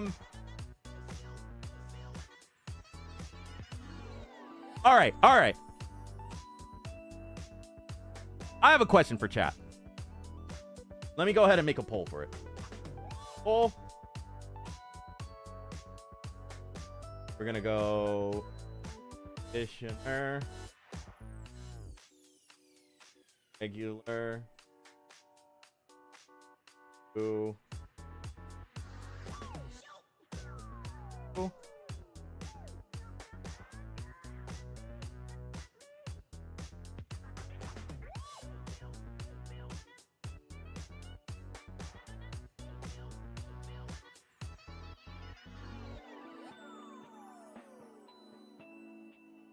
Let's put that poll up for 3 minutes. There we go. All right. So for those of you not on Twitch right now, I did say I did put up a poll that says conditioner. The options are regular, 2-in-1, 3-in-1, or no, or none. And my question to you guys is, do you guys use conditioner?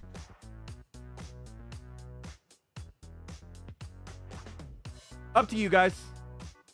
We're not going to be influencing any answers. I just want to take a temp of the room.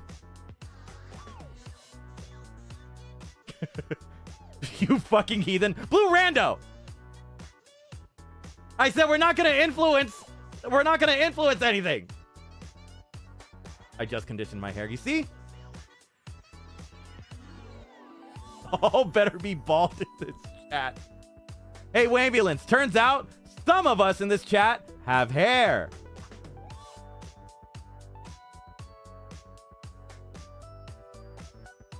All right, I'll let that rock as we keep going. Yes, I see, Tricky Taco. I will keep that in. Regular, and yes, I use conditioner. Thank you, Chias. I will keep that in mind as the results come in.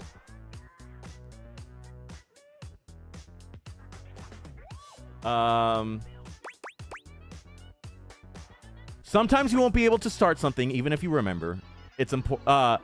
Sometimes you won't be able to start something even if you remember it's important, and that's okay. Thank you. You're the first one I've met who's just been patient with me. And I include myself there.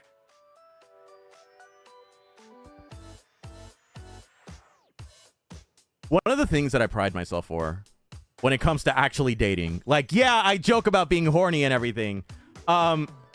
But like when it comes to like hearing somebody out, I like to think I like to think that I am like somebody who will listen, mainly because I'm terrified of saying the wrong thing.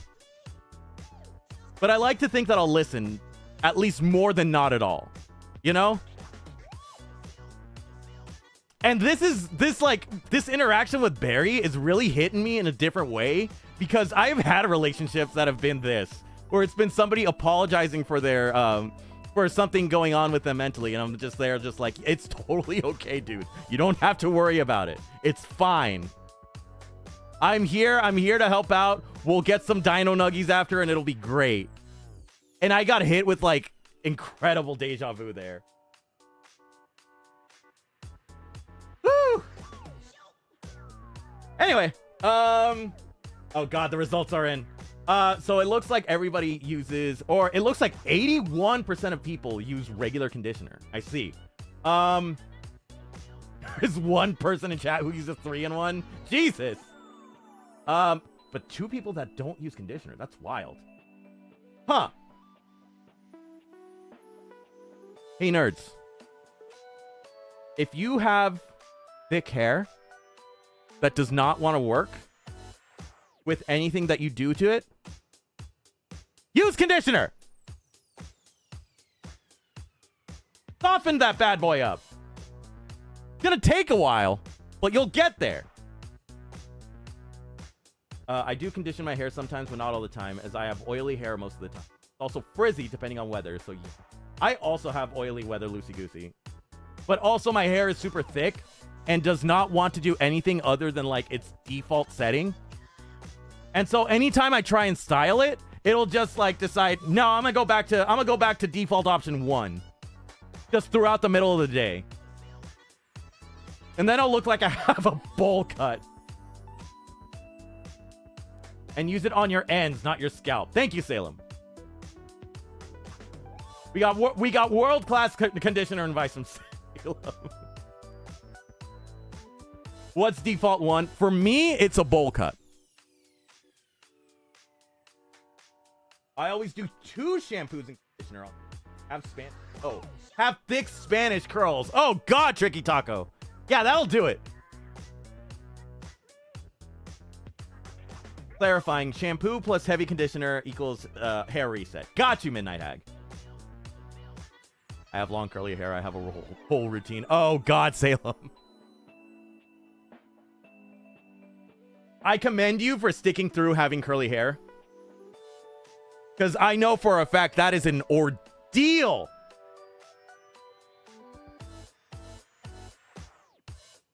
Steve out here looking like Ringo. Not Ringo Starr. There we go. There we go. We're pinning that. That's. Congratulations, Ramathel. You were funnier than me. Well, on that note, I'd best be off. One thing I did remember to write down is that there's a new pore unblocker from Smile Republic that I have heard nothing but rave reviews about. We'll see if it passes the berry test. Oh God. Oh God. I need to start taking care of myself, so I gotta start looking into pore unblockers.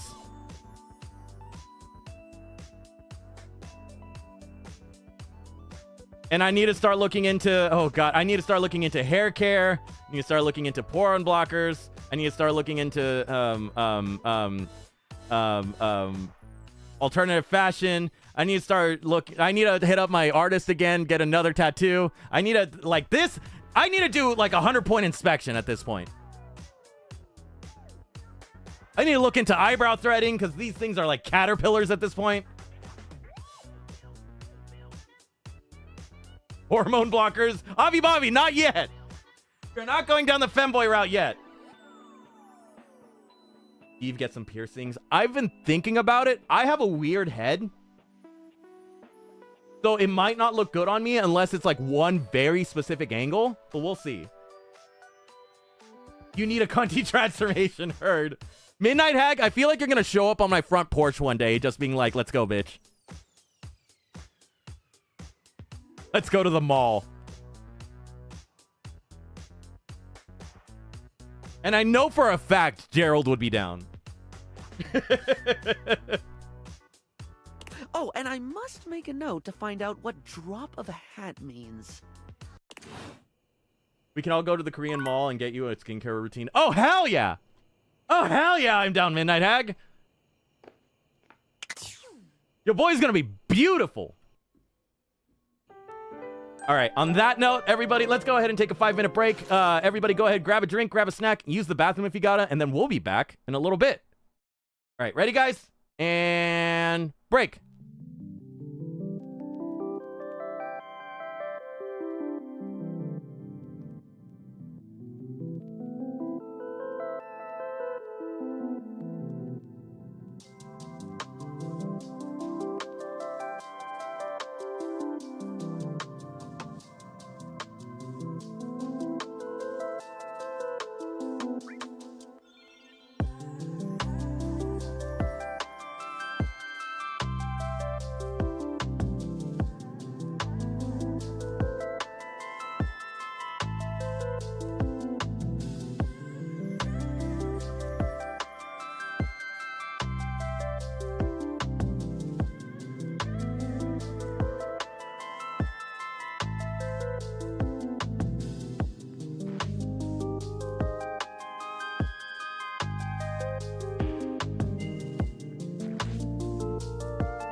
Boop. And we're back. Howdy, hey everybody. How is everybody doing?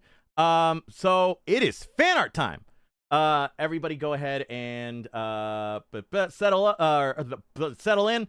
I can't talk today. Jesus fucking Christ. I don't know if you guys can tell. Everybody go ahead and settle in. We're gonna go ahead and show off some fan art. Let's go ahead and start with what we got over on Blue Sky. So first off, we got from Opal. Saloon Steve, does the dress make his butt look big?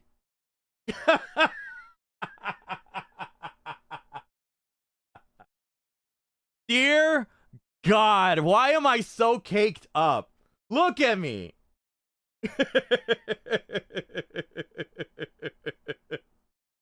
Also, this is beautiful. I love it so much. Also, don't think I didn't see Midnight Hag saying that that they're gonna cuntify me. Don't wolf whistle at me, Loosey Goosey. No. Is it a red flag if someone's routine is just soap? Tricky Taco, it's not necessarily a red flag because they're at least using soap, but it's something you got to keep an eye on. Also, Giorno, thank you so much for the follow, my dude. I appreciate it.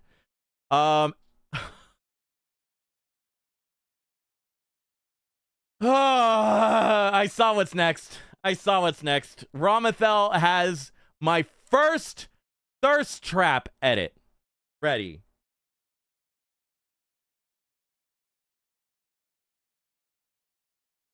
All right, y'all, you ready?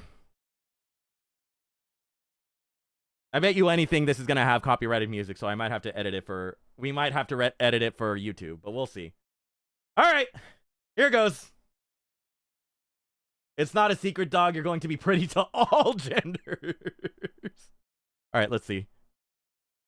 Oh. You drop that, and they go. What is my? Okay, first off, is volume okay? Are we all good? How is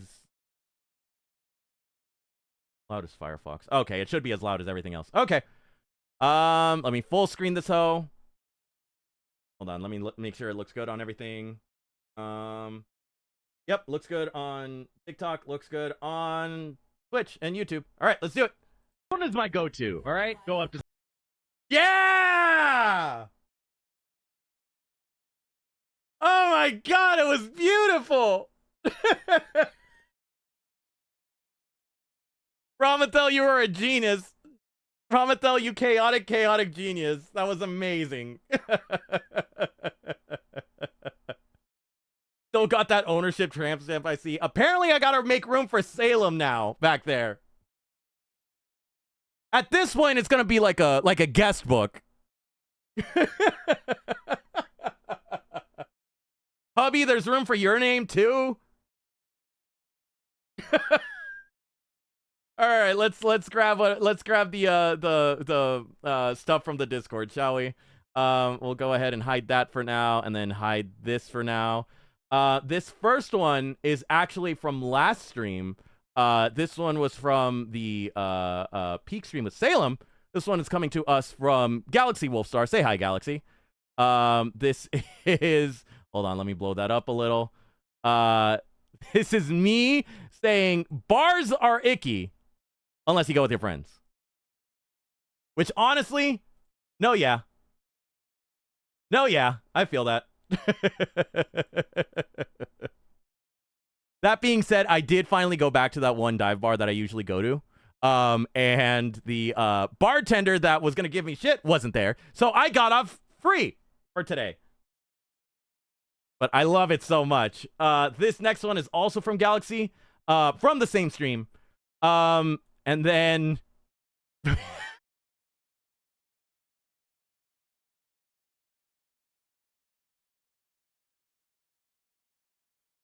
Cupid yelling at me, saying, "Why do you miss signals?"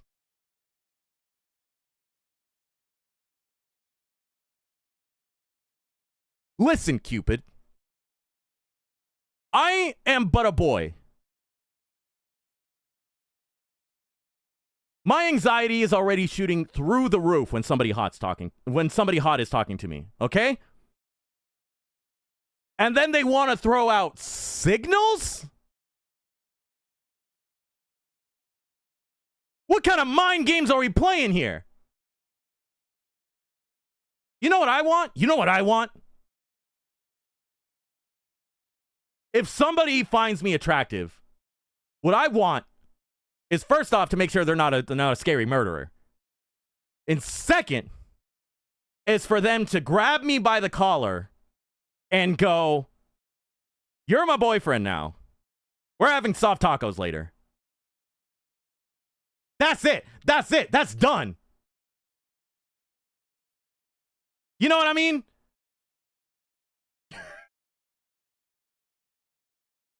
Y'all think that dating is this incredible mind game of quick wit and flirtation? Nah, just grab them by the collar and just be like, "You're mine now." Stop taking notes. Stop it. Anyway, thank you, Galaxy. This next one is coming to us from, I believe, once I see it, I'll know who it's coming to us by. Yeah! I forgot. For those that don't know, I did in fact get a tattoo. And I got a tattoo of the Hunter's Mark from Bloodborne, which I thought was really cool. And fun fact, Brick has the exact same tattoo except on the other arm. So when we go to Chili's, I'm gonna have to touch tattoos with him, and that way we can fucking we can create a singularity. Or take out one of Cozy's books and just no, hubby, no. Anyway, thank you so much, Sapwitch. This is a pretty good one. I love it. So this fan art somehow evolved, right? And went from this into this. Right? So there's my arm with the tattoo. There's me with the chancla. There's me doing the Spider-Man thwip, web shooting thwip. There's me with the fist. Me holding an energy drink. Dear fucking God, I love it so much. And then this somehow evolved into this.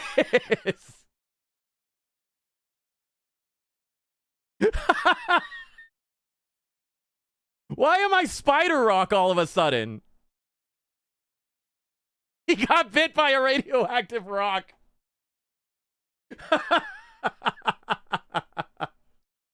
I do give off Peter Parker energy? Spider-Man! Gerald, thank you so much for the emissary from hell. And then we also got this somehow. Oh wait, we will show off what's next. But first, Sabwitch also decided to drop this into the Discord, which honestly,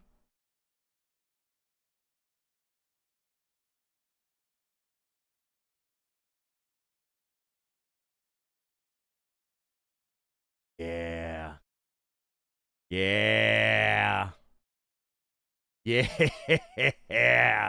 This is how I'm trying to be. Let me tell you.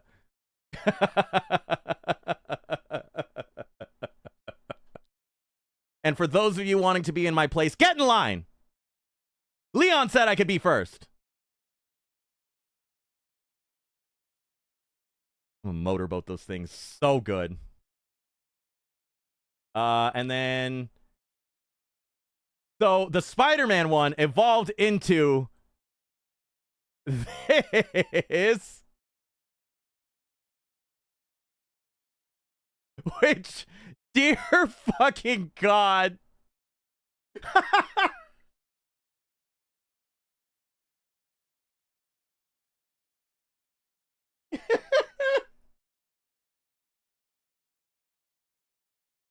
It's beautiful.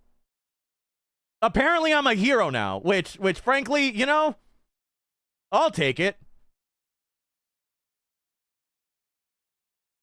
I'm not saying I did anything heroic, but you know, if I made you guys laugh, then I'd consider that a win. This is what happens when we are unattended. I can tell, Ramathel.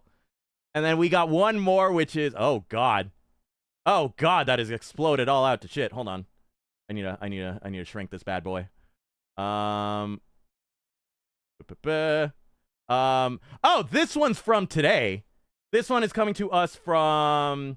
Hold on, this one is coming to us from Sabwich, at the request of Avi Bavi.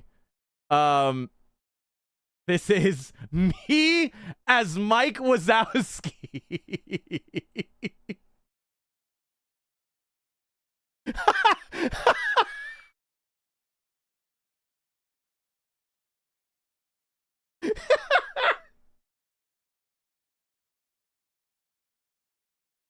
Careful, he's a hooer.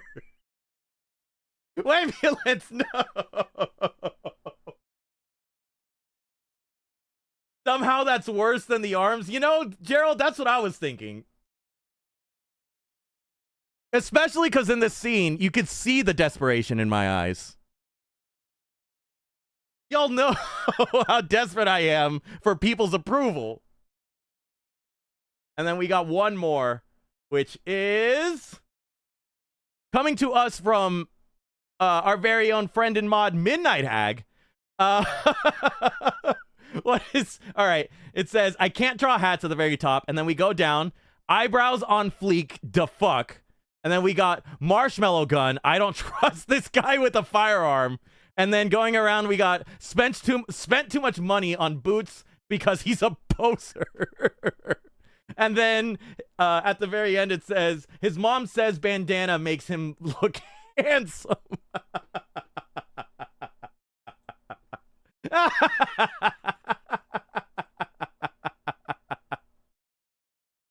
Oh my God. Thank you guys so much. I appreciate each and every single one of these. It's amazing. Oh my God. If you guys had your fan art shown off today, feel free to drop an @ in chat so that way it shows up on the stream. If you guys want to send in fan art, feel free to tag me on Blue Sky, tag me on Instagram, tag me on TikTok, and I will do my best to pull the fan art in time for the stream. As long as it's before stream, I should be able to have time to pull it. But yeah, thank you guys so much. I appreciate this. Shall we? It came to me in a vision, to be honest. All right. Shall we, guys? Oh, God, what did Gerald say?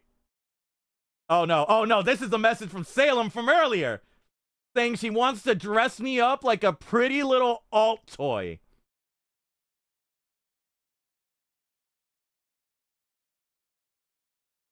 Salem, I was going to invite you to Chili's with the rest of the streamer friends, but now I'm terrified. I'm already going to get dog walked. I'm already going to get my shit rocked in the parking lot by Kiwi. I'm already going to have food stolen from me from Aqua. There's going to be a Magic the Gathering game somewhere in there. Like, it's already going to be busy. You know? And you want to dress me up like a pretty little alt toy?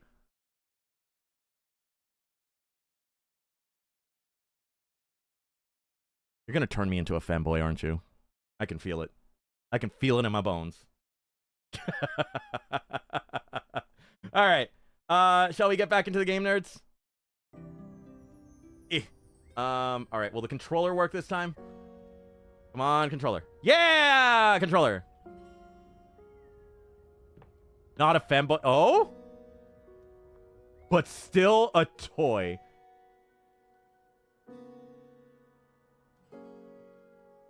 I'm still worried, Salem. Anyway, make Steve look pretty for his ass whooping. Listen, I already got eyelashes that people are jealous of, so we're off to a good start. Let's go ahead and talk to. You know what? I'm a sucker for a redhead. Why not? I've put up flyers everywhere and still nobody's coming here. Steve, get ready for some more fanfic? Masonry, what do you have ready for me? Listen, Steve, if she don't, I will. Hubby, no!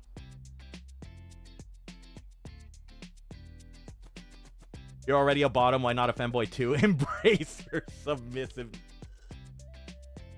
Femboys can be tops. Femboy, I don't know, but you do give golden retriever energy. That's what I'm trying to give off, Tricky Taco. That is the vibe I'm going for. I don't know if I do it well or not, but I at least try, and that's what matters. Right? Right? Outwardly, I have black cat energy. But as soon as you talk to me, you're like, oh, he's cute and traumatized, isn't he? They can be, but you're not a top.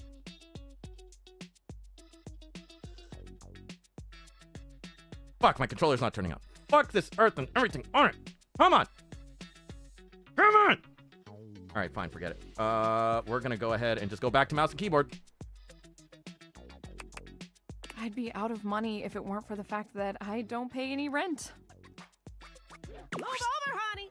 Move over, honey. Benicia! Incoming. Let's go! Because you like to be called a good boy?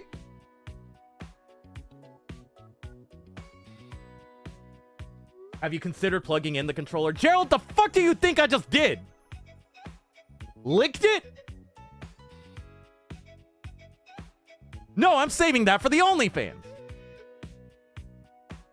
Goths need a golden retriever. Why do you think me and wifey keep trying to leash you?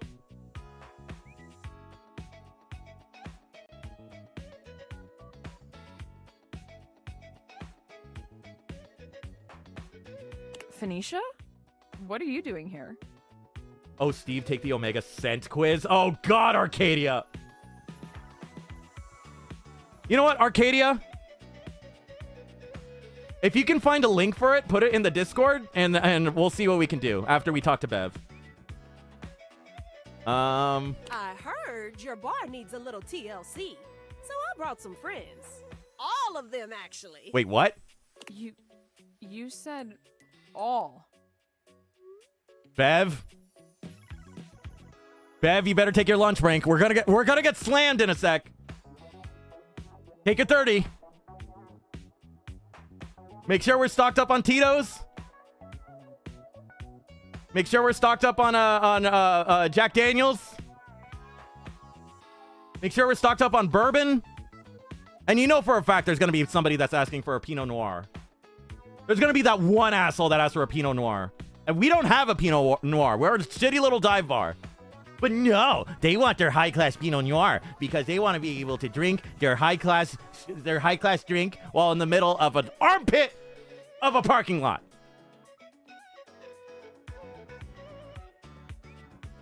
You really came to see me? And I also heard you needed some ideas for a new cocktail. Sure, what we got, y'all. Stone Cold Steve the Pet Rock Austin. Oh my fucking God, Viking Mox, you're cooking there. Hold on. There we go. That's getting pinned. I brought some vodka.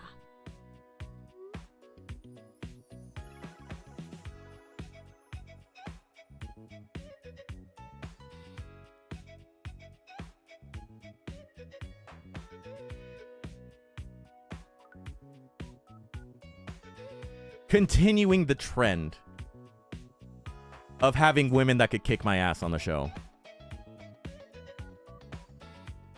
And I'm not complaining. Hi, Dasha. I love you so much. But I brought cranberry juice to go with that vodka. It's rad. Trust me.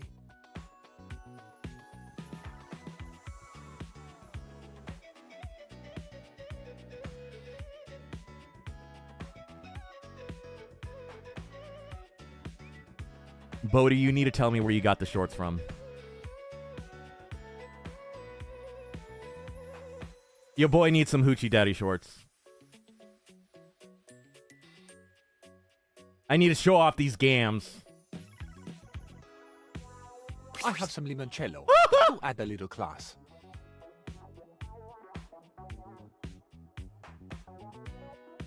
Fabrizio, you're second in line for getting motorboated. You know what's trendy right now is passion fruit juice. Good for antioxidants and bullshit. Lux, I'm fighting you in the parking lot. Spicy cocktails have been de rigueur lately. So I have some ancho chili powder with a little cinnamon mixed in for a soupçon of sweet. Mitchell, it's no secret I'm using you for your restaurant knowledge and also your wallet. I have brought an egg. Without a yolk and shaken dry, it creates a mesmerizing foam. Wallace, snap me in half. I brought my special powdered air for some quality foam on the top. Stella, I'm calling the cops. I don't actually drink, but if you can make a non-alcoholic version of this, I'll try it. Abel, I'll drink or come. I brought my hot talents in case your cocktail needs a little flair. Scandelabra, I'm smacking you until you become John again, and then we're going to the back alley, and we're gonna do things until I am nothing but a raisin. Even though I'm John, I still like to have fun sometimes, you know? And because you're so passionate about this bar, and because if this place succeeds, it'll be a great new place for posting pics, I brought passion fruit juice. Anisha, I love you so fucking much. Whispered it to those who asked for the link. Salem, what did you send?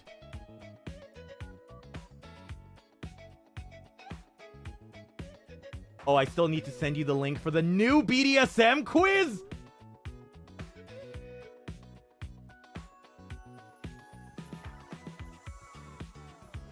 Salem, should I take this on stream?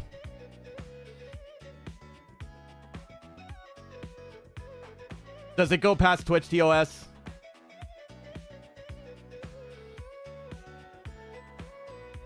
Also, Bronze Clover, thank you so much for the 5-stream streak, my dude. I appreciate it. I'm here for the unhinged bottom beta rings.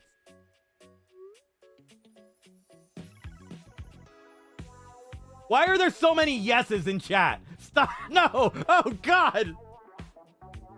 All that's left now is for you to mix all these things together. I don't know. I'm not sure I can. This might be a lot now, but you're so talented at mixology, you'll come up with something great. Oh, no pressure then, huh? Beverly gathers together each disparate ingredient, slicing, squeezing, shaking, and mixing them into a drink that at least looks decent. How it tastes remains to be seen. I just want to compare results? Salem, boy, are you in for a disappointment.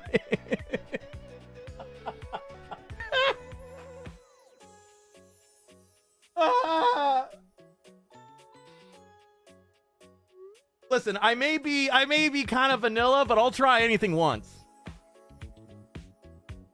Maybe twice if you ask nicely. 3 times if you buy me a drink. 4 times if you ask nice again. 5 times if I'm feeling frisky. 6 times if there's money. 7 times for the fuck of it. Anyway. One final touch. Scandelabra, would you please toast a little heart shape on the top? But of course. Scandelabra, I'm scared of what you're gonna use to toast a little heart on the top. Don't use your peanuts. Scandelabra lights a thin flame at the end of his fingertip, drawing a little heart into the drink. But if I offered all the above... Salem, no! Ah!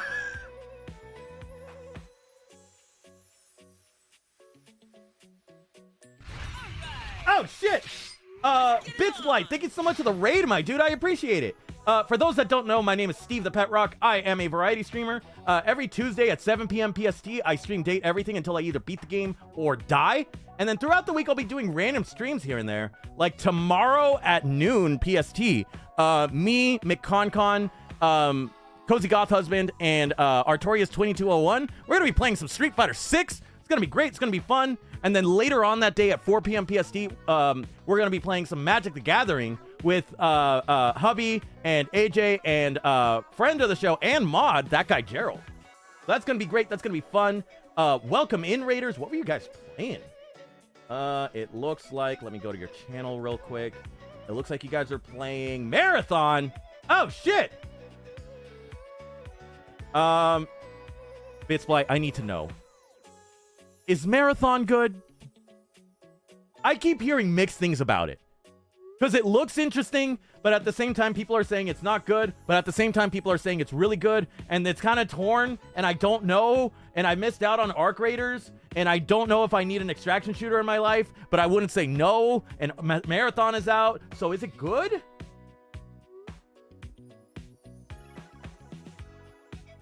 I'm hoping it's good. I might check it out sometime. We'll see. But welcome in, Raiders. Feel free to kick your feet up. Feel free to hang out. Bitsblight, if you need to raid and run, I totally understand. Streaming is exhausting. And but thank you so much for the raid, my dude. And yeah, have a good one, homie. Also, let me just go ahead and I also love the giant burb that you have as your banner. I love it so much. He looks like a happy little guy. If you were to choose between Marathon and Arc Raiders, I would choose Arc Raiders, but Marathon isn't as bad as people make it sound. Heard! Got you, Bitsblight. Okay, I will keep that in mind. If Arc Raiders is on sale, I might check it out. It just has a higher learning curve and quicker time to kill, so it's more cutthroat. Oh, man! You mean I have to get good? I'm bad at getting good. All right, let's get back to the game, shall we, guys? Okay, I think it's done. Everyone, drink up. I love it. It looks so fucking cute.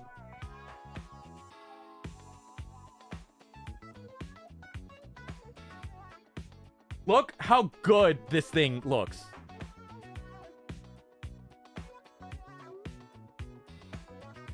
Like, my go-to drink is like a Jack and Coke, right? Because you can't fuck up a Jack and Coke.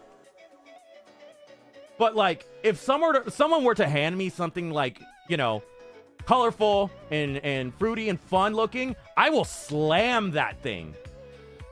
I will put it away. And this is something I'm gonna slam, let me tell you. The gathered company all lift their glasses in a silent toast to Beverly. Then one by one, they drink. Beverly looks from face to face, desperately trying to glean a reaction. So, what do you all think? It's totally tubelicious. That's a mix of tubular and delicious. I came up with that just now. Impressive, I know.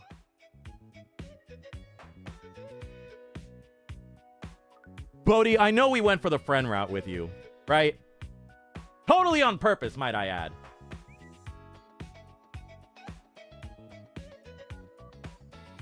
But God, what I wouldn't give to suck the soul out of you. I mean, what? Who said that? Whew, that's got a kick to it. I like it, though. Oh, Jack a Coke.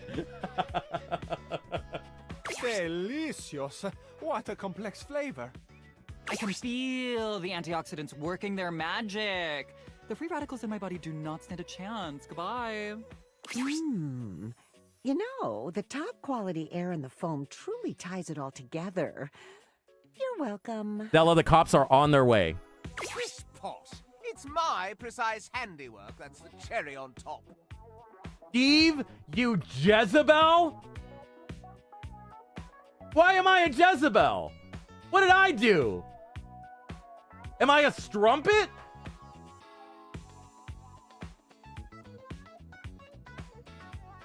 Am I a floozy?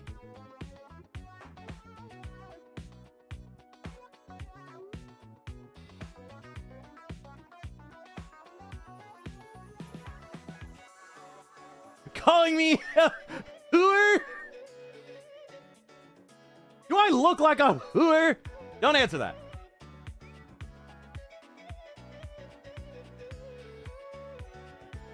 Y'all know for a fact I am celibate.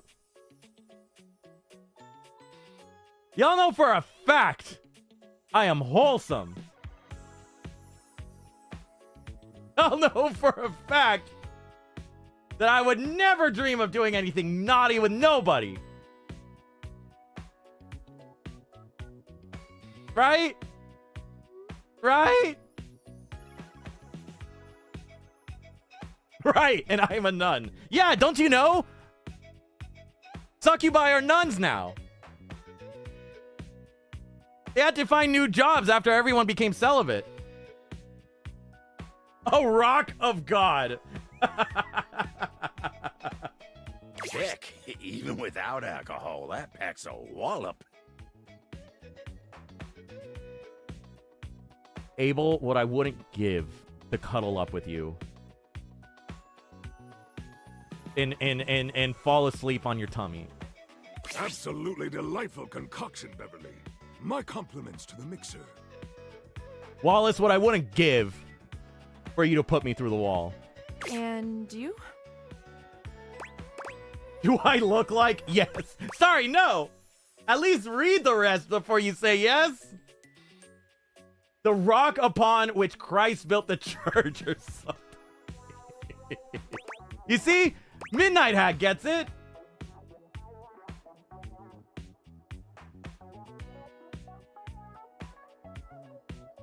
Honestly, I think that when everyone works together like this, it creates a worse product. That is so mean to say. Or just mid. Let's go. It's delicious. Really? Oh, thank God. Wait, hold on. I need to take a picture of this first.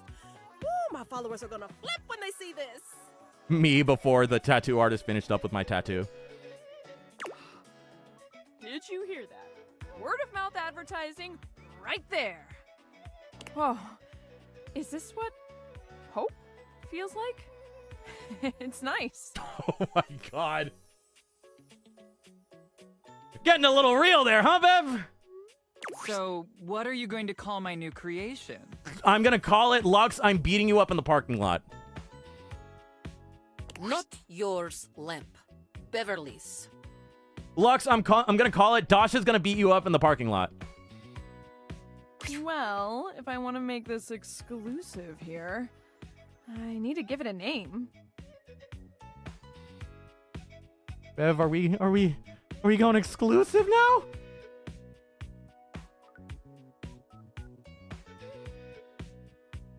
In the parking lot? Why wait?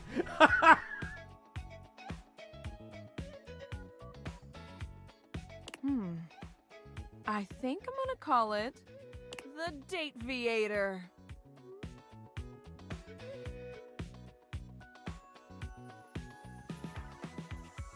No, wait, Lux, come back. Maybe I'll hear you out this one.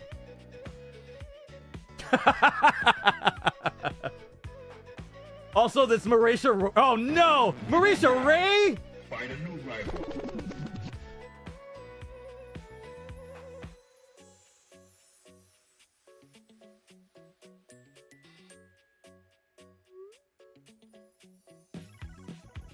I didn't say anything too horny that could make her look at me weird if ever we meet, right?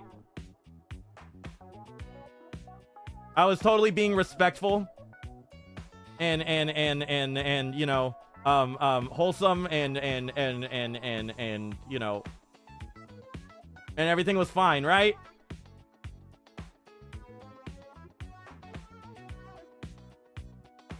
Dude, you honestly think she hasn't heard it before? Yeah, but I'm trying not to be one of those people, you see.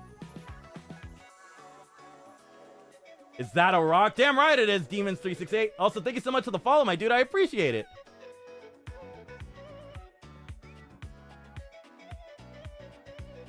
Anyway. In your honor, and those funky glasses of yours that made all of this possible. Woo! Cheers! Oh my gosh, you guys. Oh, I'm gonna cry. Man, I really did hit rock bottom. Demona368. How do you think I feel, homie? I actually have a crowd of customers who want my drinks. And as a thank you to everyone here who helped me when I needed it the most, drinks will not be on the house because I really need the money. You know what? You know what, Bev? Fair. Fair. I'll allow it. And everyone was happy to pay. I love her so much. God damn. Do I have a type? Are redheads my type?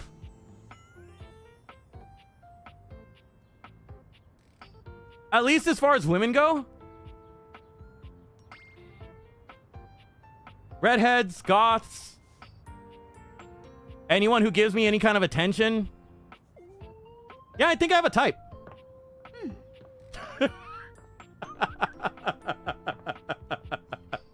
Anyway, your type is yes. Exactly, Lucy Goosey. Oh, see Koa? Why Koa? Now imagine goth redhead. Oh, Salem! Don't get me started!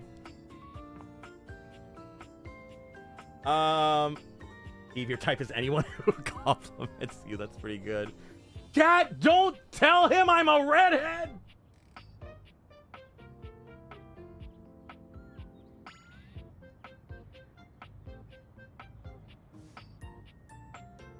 Salem, if ever you come to LA, you're gonna walk me like a fucking dog, aren't you?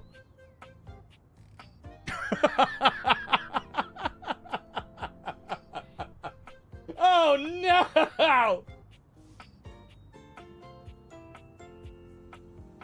Eve, what's your type with men? Making you bite a pillow? Yeah, yeah. Here's the thing. As far as men go, I give off a lot of body heat, right? And as long as it's not somebody who's giving me like the exact same kind of body heat or more, I'll give it a shot, you know? Because your boy likes cuddling. But your boy also gets really hot easy. And I swear to God, if we're cuddling and we're just 2 puddles of sweat, that's it. I'm done. I'm diving out the window. So a vampire. Ooh. Exactly. Wouldn't even need the leap. I have a collar and a leash. Oh no. So Steve, what'd you get up to during TwitchCon? Well,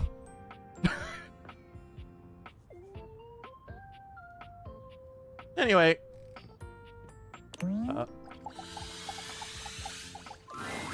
Dunk is swinging a badminton racket. Hi, chat. Hi, his Steve. muscles Hi, bulge with Smolgrim. every What's going powerful on? stroke of his arms. How long is this game? You're still going? Amanda, we have hit hour 99 last I checked. Oh, you're doing TC this year? So it's close enough that I could just drive over there and just meet people without getting a ticket. If I really wanted to. If I really wanted to sit through LA traffic and just like meet Twitch friends at bars. But I don't know. I guess I'm going this year then. Oh no. Oh no.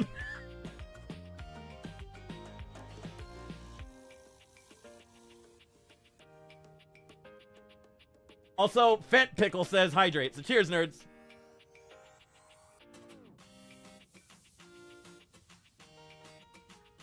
Oh, no. No, Salem, I need to prepare for the inevitable video of me getting dog walked coming out. That's why I said, oh, no. Anyway. Hey, welcome to Racket Day. He hands you a racket before you can voice any objection. All right, all right, all right. Duncan?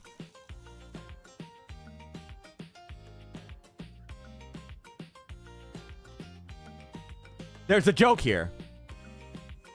And I need help finding it, okay? Something shuttlecock.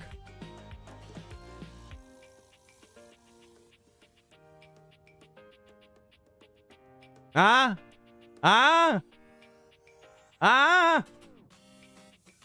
Also, FBI Van Wi-Fi, thank you so much for the 3-stream streak, my dude. I appreciate it. Should I make you a cosplay of yourself for TwitchCon? Midnight Hag, what I want to do is I want to get, I want to figure out where I can get, like, a rock mask and have it, like, cover my entire head. If I can figure that out, then maybe. At this point, I think you want to be dog walked.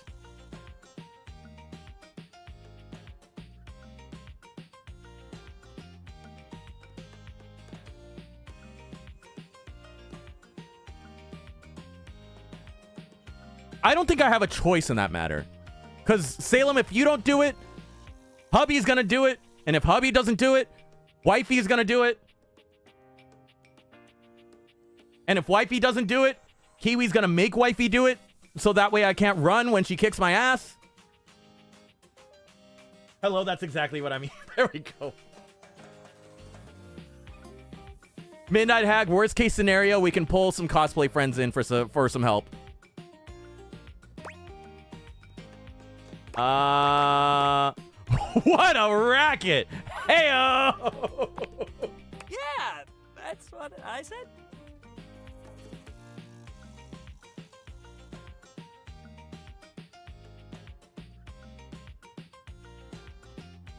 This is my nightmare. This is my nightmare right here. I said a dumb joke. And I was expecting them to laugh because it was such a dumb joke. And they didn't laugh. Oh no. Oh no.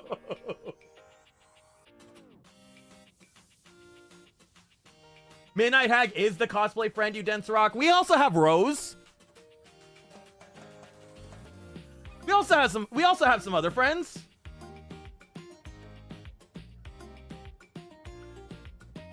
Gerald is mad in my honor.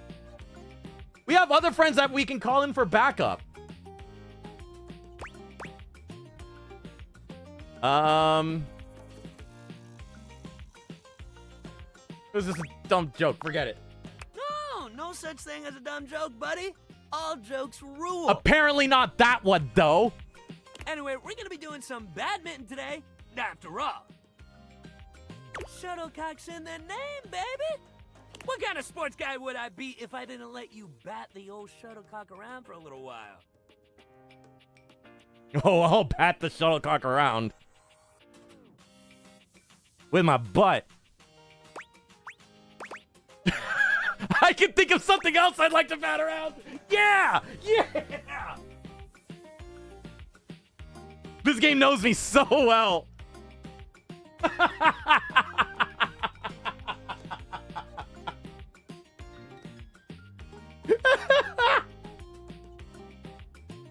Look at you, coward. Oh, you bet your sweet Bippy I will.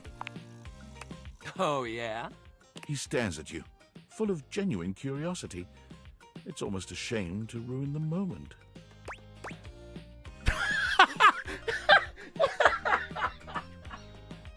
Yo, bet your sweet Bippy I did. Thank you for the Bippy, Gerald. Now, find a new rival. Cinecell, thank you so much for the follow, my dude. I appreciate it.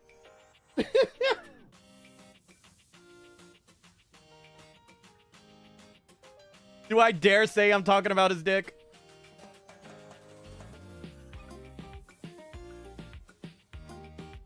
I'm talking about your dick. Dunk seems to be caught between flirting and asking for clarification. Eventually, he leans in close, lowering his voice. You don't have to bat it around. There's a lot of better things you can do with it.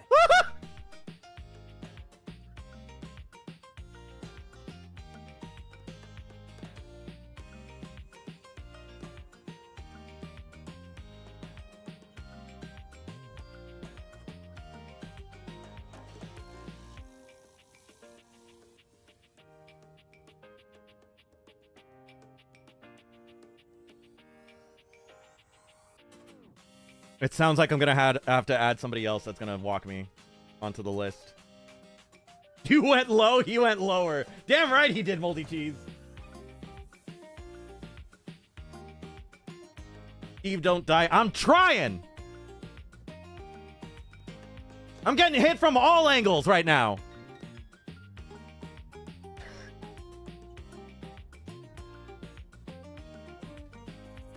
I'm getting Eiffel Towered by the dog walkers in chat and Dunk.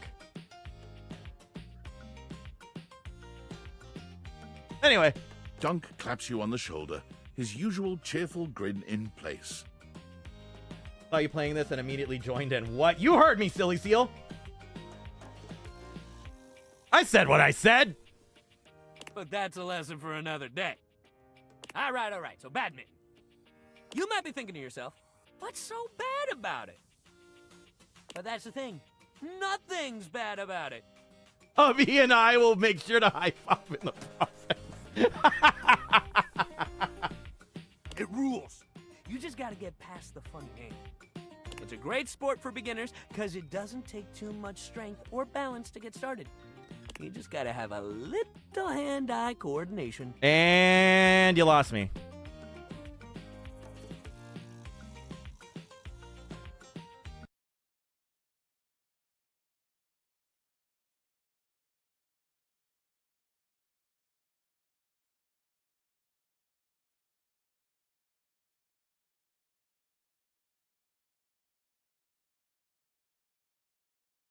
Chat. Where are my hands?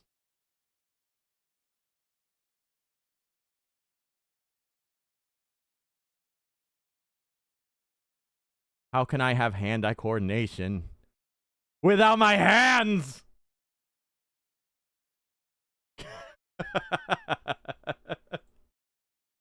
All right, hold on. Oh shit, I missed it. We're not gonna talk about that. Fine. It's fine. Okay, there we go.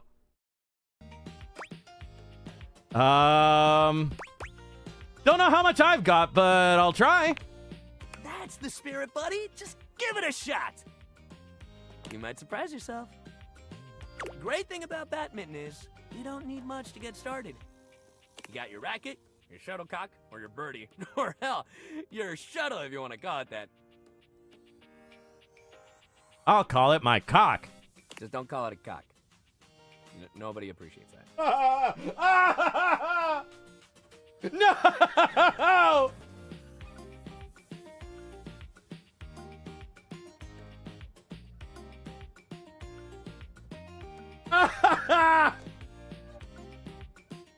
He read me like a book. No!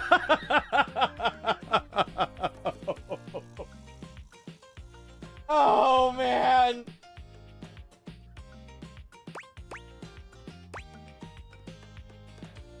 Noted. Take it from me. You don't want to get badminton people riled up. Steve, I need you to know I was distracted and suddenly seeing a big rock with complete silence except for where are my hands made me think I was in a horror game for a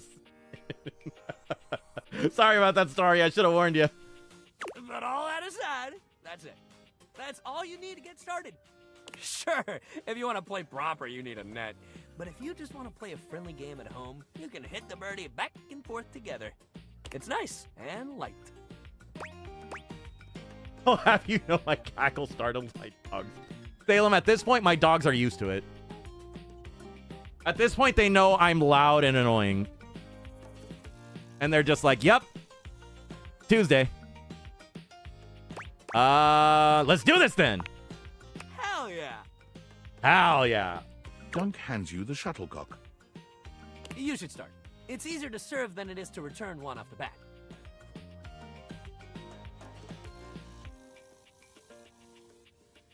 Y'all know how much I like to serve. Right? Y'all know that I serve cunt. Right?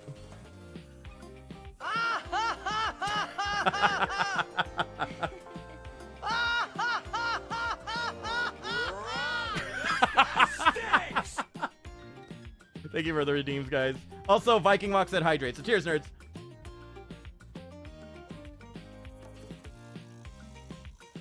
It's easier to serve than receive, you say. Yeah, Midnight Hag.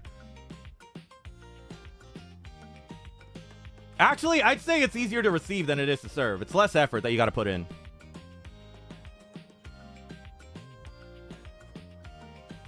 Doesn't leave you as sweaty.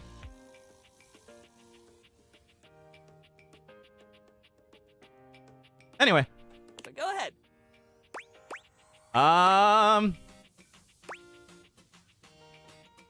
You know what? Do we feign being bad at badminton? So that way he can teach us and put his arms around us like Patrick Swayze? And then we learn how to play badminton together? And Whoopi Goldberg is there?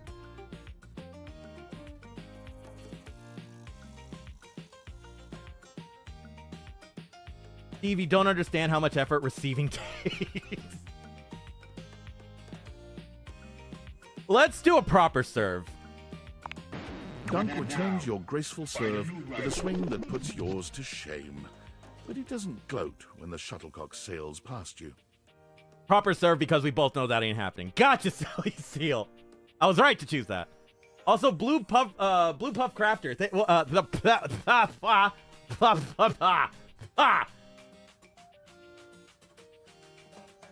Blue Puff Crafter, thank you so much for the follow, my dude. I appreciate it. Like Whoopi Goldberg. Viking Mox, it's because she was in a Ghost movie also. Both Patrick Swayze and Whoopi Goldberg have been in Ghost movies around the same time. Also, Kiwi, welcome back, my dude. Everybody say hi to friend of the show, Kiwi the Gremlin. You know my old man as a shuttlecock? That's where the family name comes from. Wasn't she in the files? Was she in the files, really? Oh no!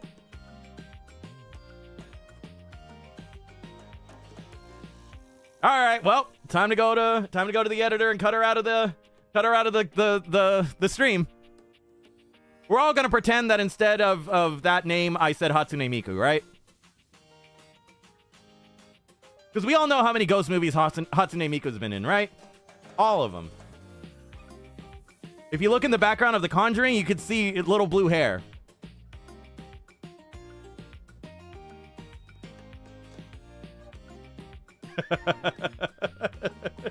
Anyway.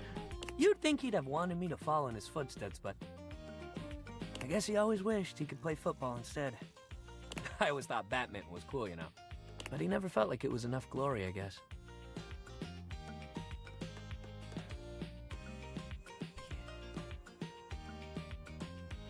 Daddy issues.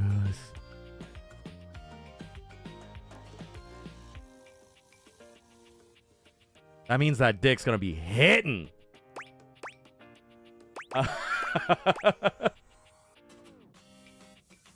I wish your dad could have learned to value who he was.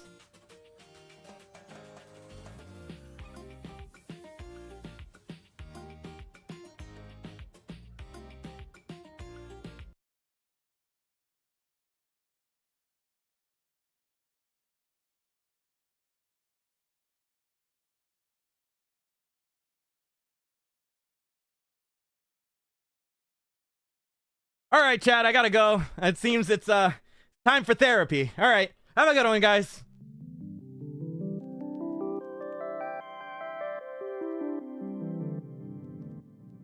Jesus fucking Christ. Oh my God.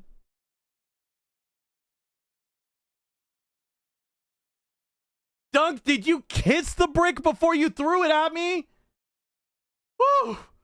Oh my god!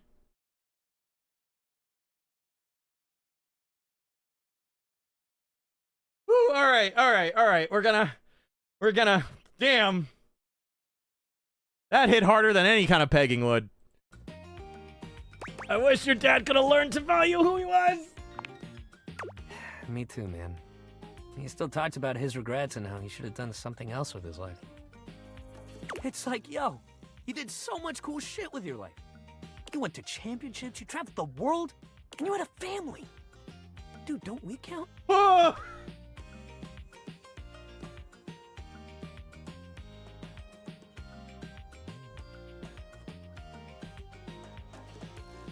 Hubby, wifey, Salem, when the dog walking happens, and the when the dog walking happens, don't be surprised if the daddy issues come out, and I need to hang out in the corner, bawling loudly, and with a drink in one hand and mozzarella sticks in the other. Just don't be surprised, you know? Serious note, you okay, Steve? Oh yeah, I'm fine, Arcadia. Just my therapist is gonna hear something new next time tomorrow. Hey, I've got double the daddy issues. I get it. Oh god. Salem, I'll share some mozzarella sticks with you. I'll get you a drink too. It's okay, Steve. I'll feed you the mozzies. Okay, thank you, hubby. Thank you, hubby. You're not happy about that? I'd be so proud if I had a kid that turned out like you.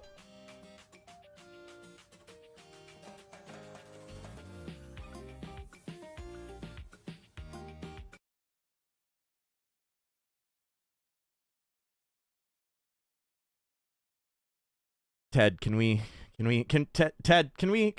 talk for a second? Ted, please. Hold on, before I do, let me just go ahead and just there we go. And then we're just gonna do that. And Ted, all right, Ted. So, when I showed up to stream today, I was expecting, you know, silly, goofy, fun times and everything. And so far we've had silly, goofy, fun times. We read a fanfic, you know. I suddenly started getting into drag all of a sudden. And you know, I've also been into pro wrestling for a little bit, but which I feel like is like drag for the straights. But now we're on to daddy issues, and whoa!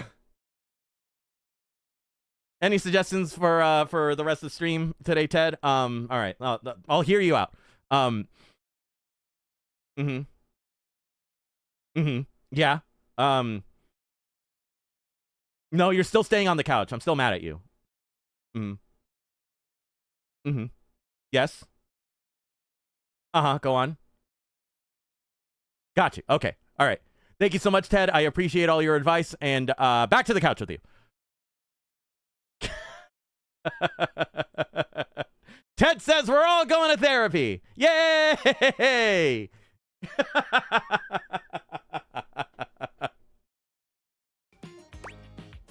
I'd be so proud if I had a kid that turned out like you. Thanks.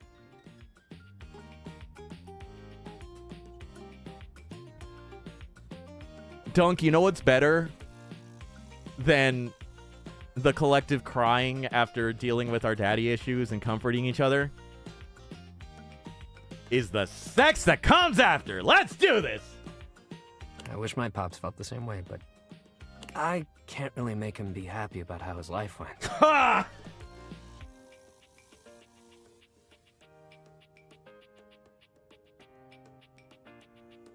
But I can't make his burdens mine either.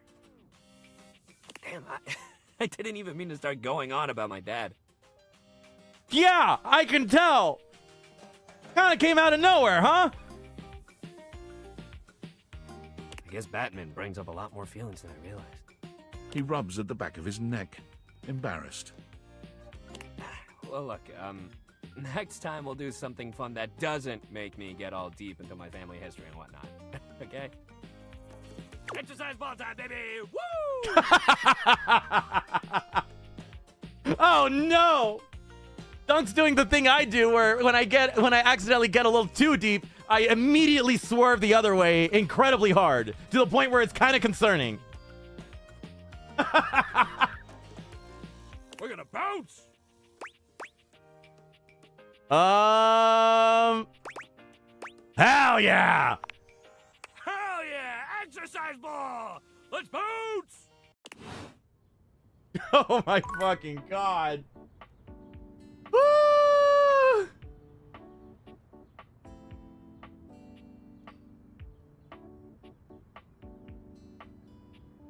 Little did I know that in talking to Dunk, my therapist appeared behind him.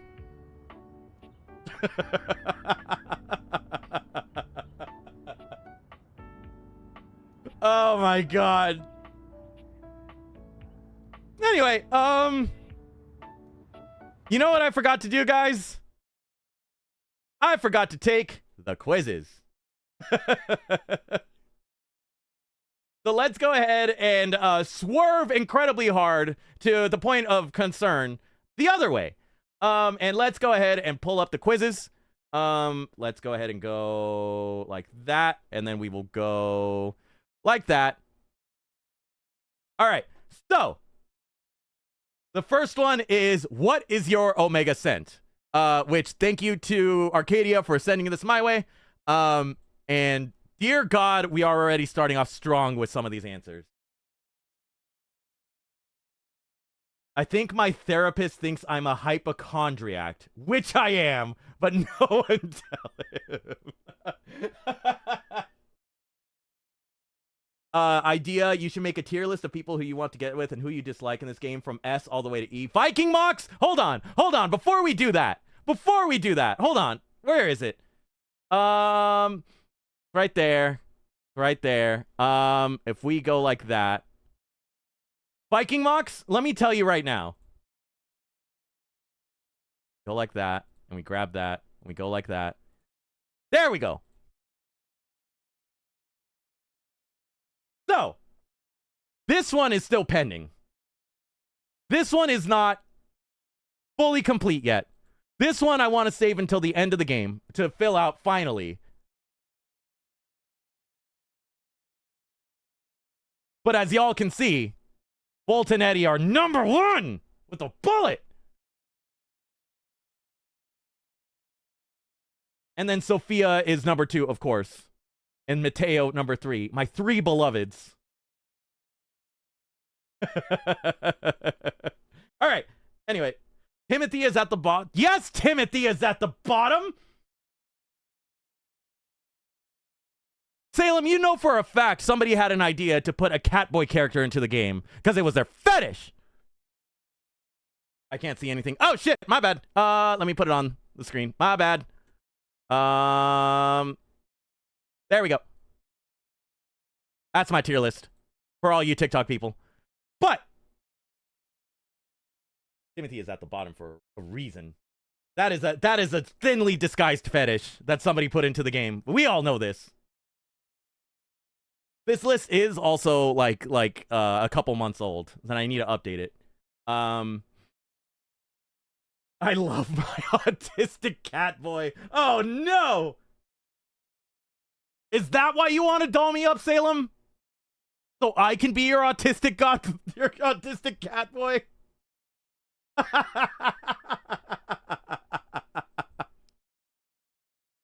All right. Anyway, let's go ahead and hide this and let's get started on the quiz, shall we? Maybe. All right. What's the most Omega thing you've ever done? Chased after an alpha who I knew didn't want me for an embarrassing long amount of time. Had indiscreet semi-public sex. Pretended to be in heat to get out of running a mile in gym class. Scammed an alpha in a Discord chat room. Or lied to another Omega and said my skin was so good because I drank my own silk.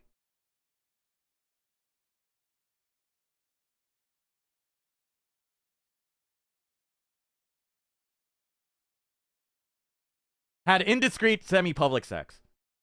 Have you ever struggled with your self-worth because you're an Omega?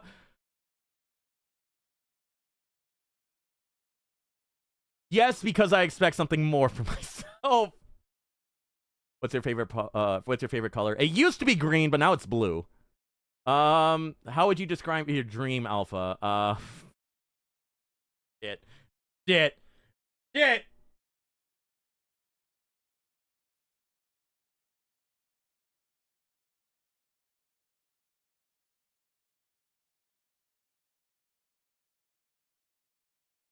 Kind, gentle, and loving. Here's the thing. You could be 6'5" and an asshole. But if you're an asshole, nah, stay away. A beta? I need somebody making choices out here. Come on. Give me something. I don't dream of labor. You know, that one's real. That one's too real. The worst person ever. They're easier to gaslight. Listen. I don't know what the obsession is with dating your own bully, but that's not for me. So I'll go kind, gentle, and loving.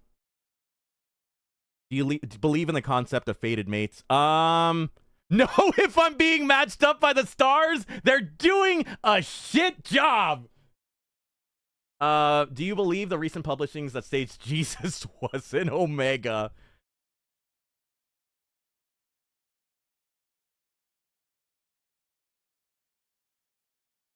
What?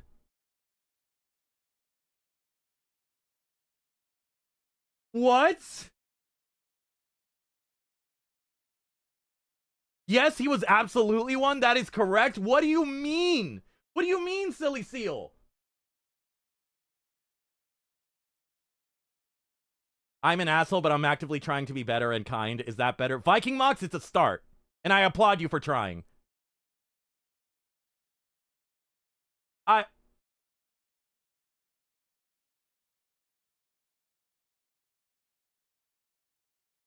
I'm not a practicing Omega. Choose one popular tag used in Omegaverse literature. Non-platonic nodding? I hate that I know what that means. No beta, we die like betas. Dubious claiming consent. Untraditional heat cycles. Alpha gets bitched.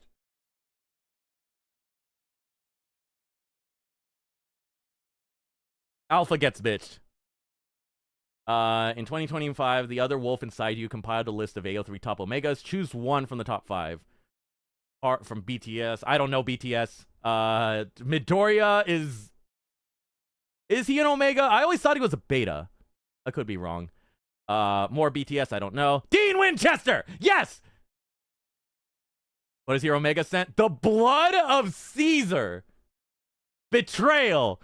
Jealousy. Torture. It pools around your ankles as if leaking from your soul. Your aroma tempts with the pulse-pounding scent of black urine buds and frankincense. Your own nature is haunted by a metallic twinge of congealed blood that still permeates from your being. Your deceptive nature has been carefully crafted through sacrifices you've deemed as brutal but necessary. There's a slight erotic floral companion to your set, as if warning your lovers of their inevitable Ides of March. Your top notes are deep red vintage Merlot. Your bottom notes are metallic musk. Beware of alphas who are not predisposed to suffering. They will never be able to understand why you continue to do what you must, Brutus.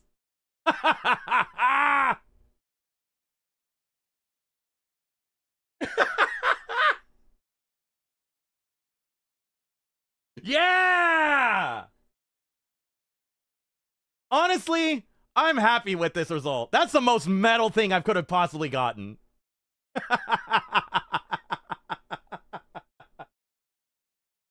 That is so fucking metal. All right, and then Salem. Salem, what did you send me? You sent...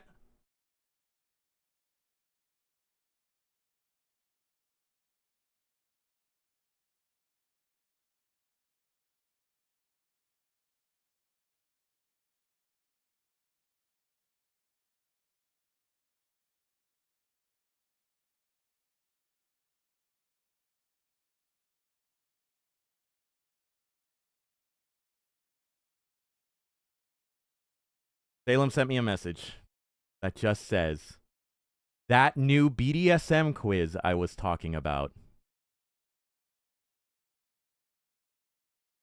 Oh shit, is it not working? Oh, is this not the right site?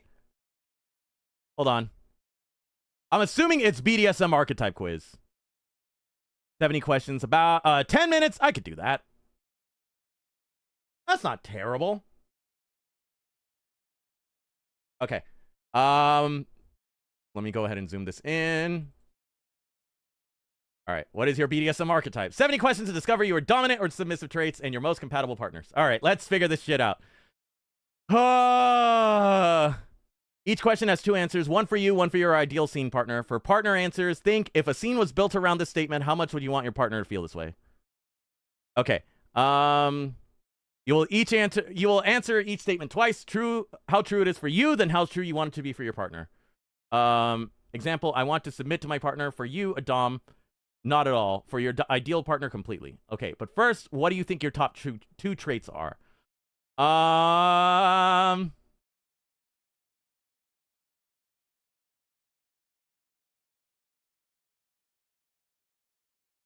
torn between like 4. I'm gonna say service top and brat. Did y'all know that Steve came to my birthday party dressed as Dean Winchester because it was my fave character's party? Oh no, Midnight Hag! No, you weren't supposed to tell anyone! No! No!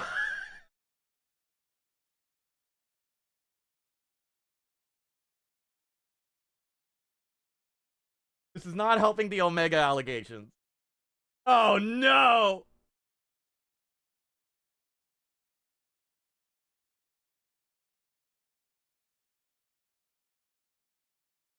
Let's continue. Answer each statement twice. It's true for you. Okay. The best kind of control is when someone chooses to give it to me.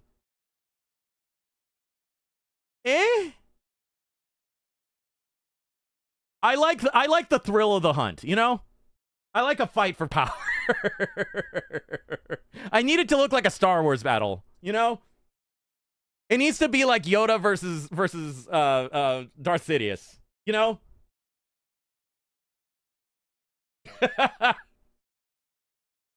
I want to run and hide knowing someone is coming for me and that being found is inevitable.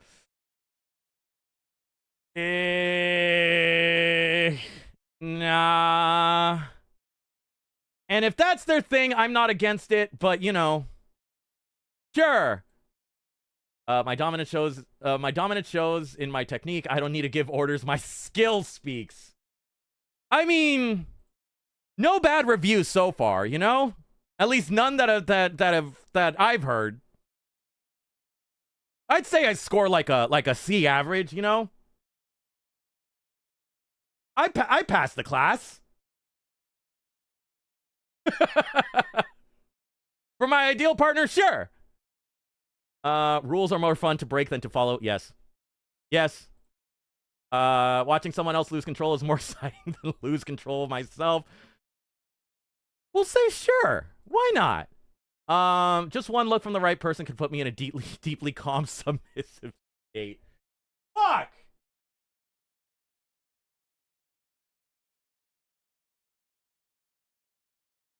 Not helping the bottom allegations here.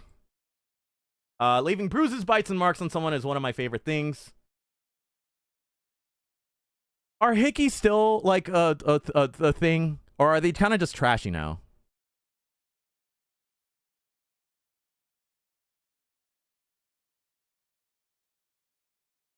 They are still a thing? Okay, heard, chef. And then I don't mind getting them. Some of my best experiences don't involve sex at all. Yes.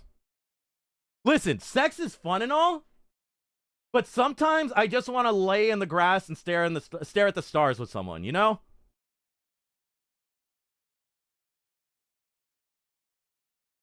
Sometimes I just want to cuddle up with someone and just watch the sunrise together.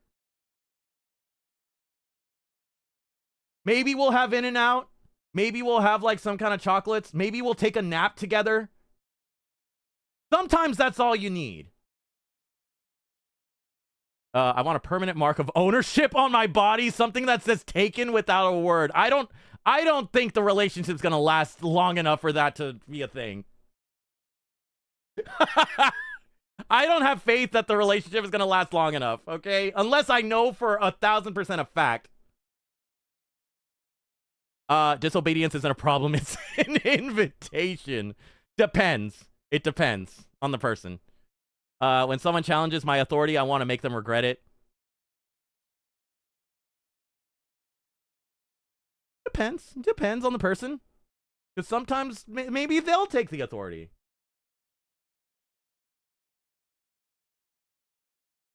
Maybe we'll have In and Out. That sounds like sex, buddy. You know what I mean?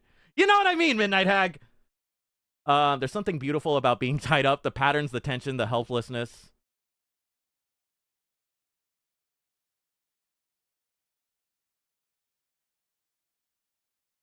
I like being able to do things. I'll say slightly. I like being able to move around, thank you. Because if I get put in a position that I'm like, I'm uncomfortable, then I want it, and I'm gonna wiggle around until I'm comfortable. Being told what to do makes me feel calm and safe.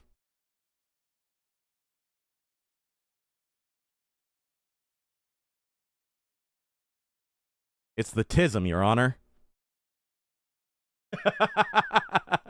For my ideal partner, I mean, if they really want me to tell them what to do, then yeah, sure, I'll tell them.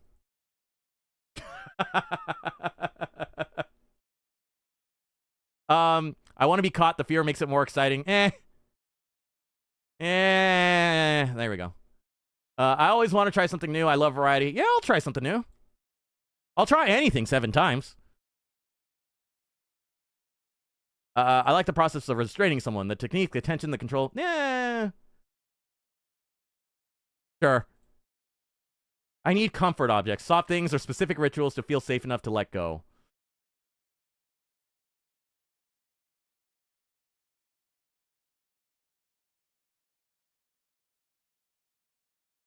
Secret power dynamics in public where only we know excite me. Yeah. Pain and pleasure blur together for me. They've always been the same thing. I bruise like a peach. I've wanted more pain when most people would have already stopped. No, I bruise like a peach. And I'm also scared of hurting somebody else if they want it.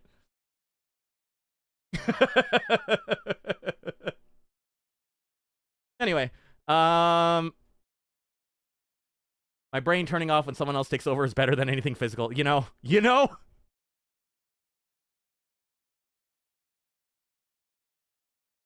Yeah.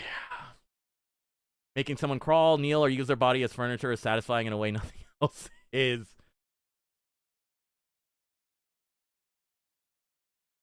I'm gonna say not at all for me, but I live to please. Holding someone after a scene, making sure they're okay, feeding them, that part matters more than... Yeah.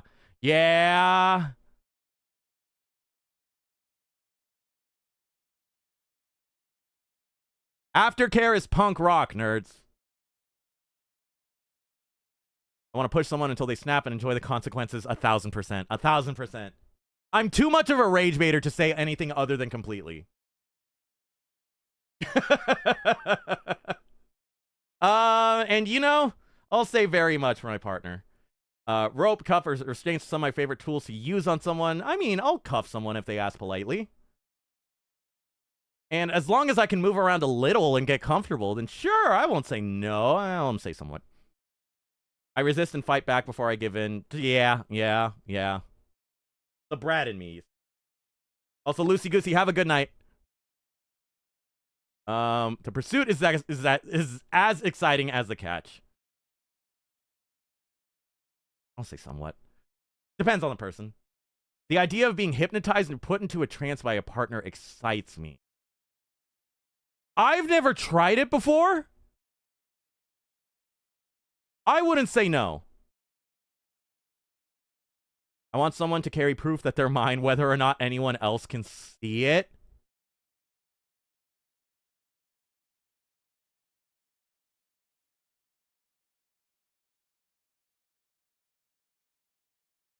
I want no questions. I'd rather watch from across the room than be the one performing. No, I need action.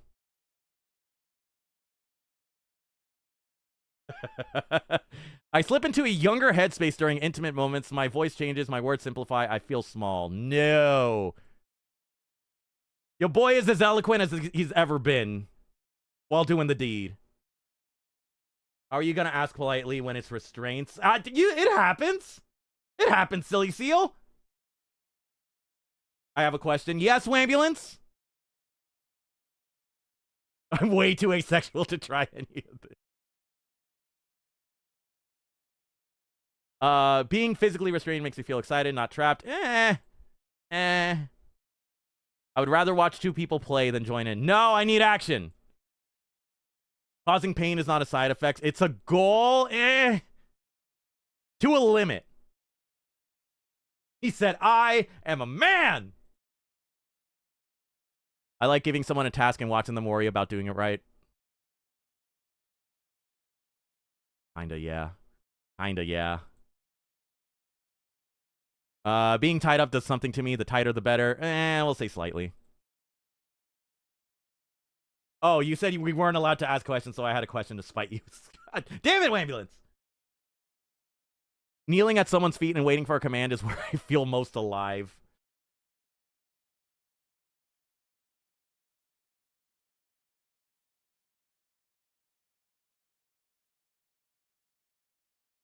Everybody shut up. Everybody shut up. I want to earn my partner's surrender, not to have it handed over to me. It depends on the person. I take pride in being the most skilled person in the room. My authority comes from knowing exactly what I'm doing. I never know what I'm doing. I never know what I'm doing, so I'll just say slightly.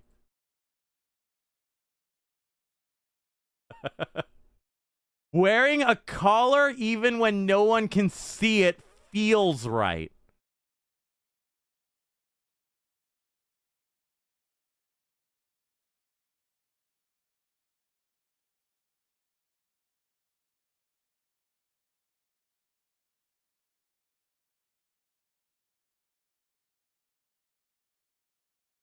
Everybody shut up.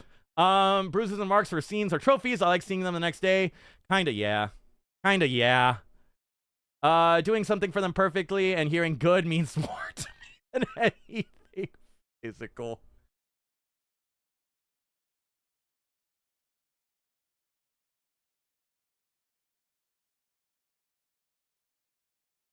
I like words of affirmation, okay? Leave me alone.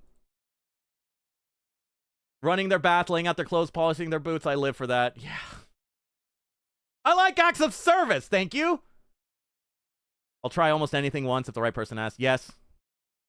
I like being the one in charge. Depends.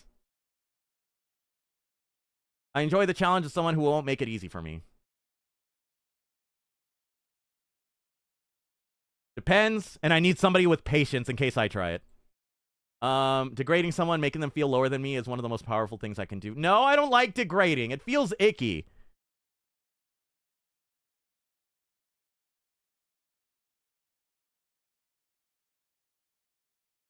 If I'm on the same level of someone and then yet I still top them, that feels better than me just lowering them, you know? But you degrade us because y'all deserve it, and I'm not trying to bang any of y'all.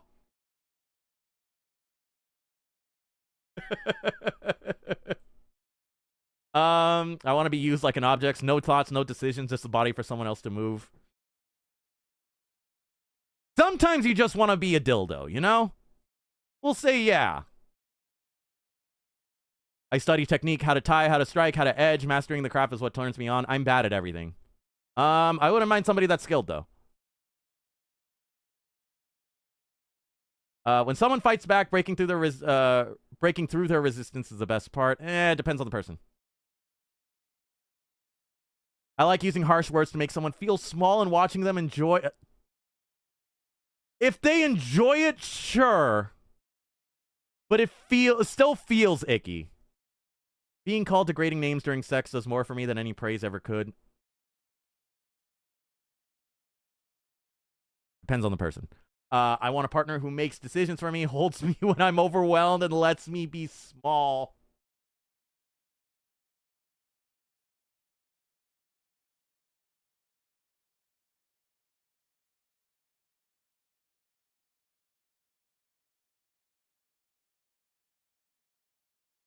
Sometimes I need a cuddling after a bad day.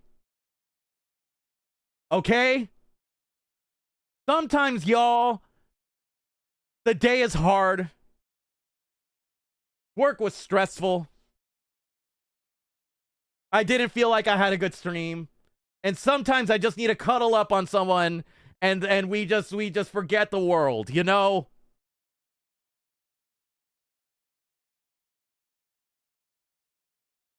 Putting a collar on someone and knowing that they belong to me is one of the most satisfying things I can imagine. It's always a collar. It's never anything else.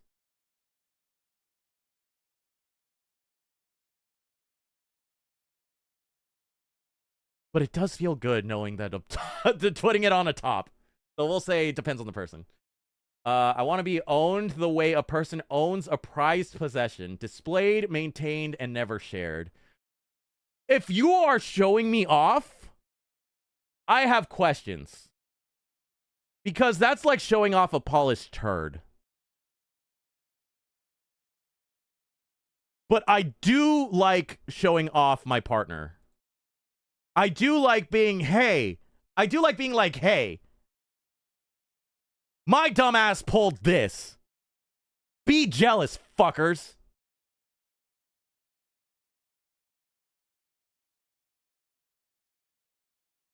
Collars can be symbolic. Ooh, I will keep that in mind.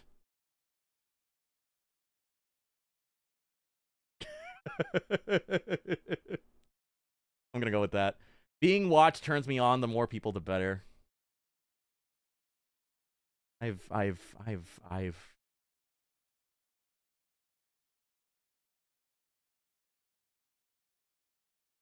done things in public before.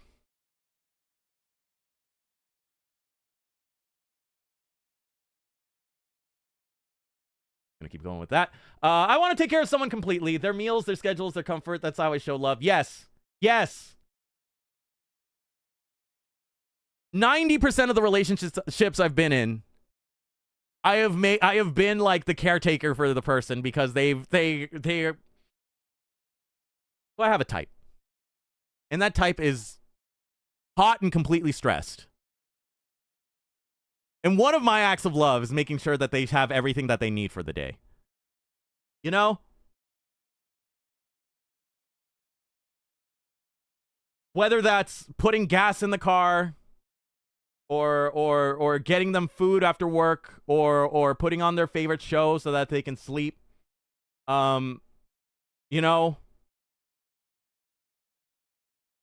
Sometimes you just need to be sure that somebody has everything they need in the day.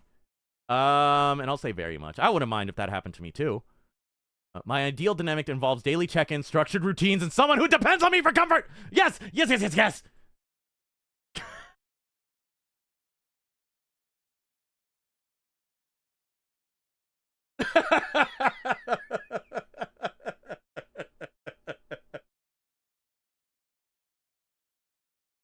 I like a routine.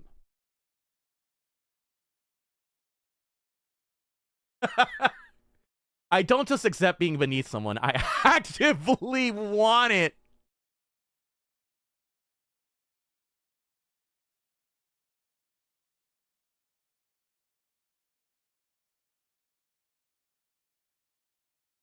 I'm not gonna say no to a little power dynamic. I've watched kink content and thought I could do that better. Depends on the kink. I enjoy tying someone up more than what happens after. No, I like what happens after more. I want to crawl on the floor for someone and I'm serious about it. I'm gonna say slightly. It very much depends on the person, and even then. When my partner talks down to me during sex, it turns me on.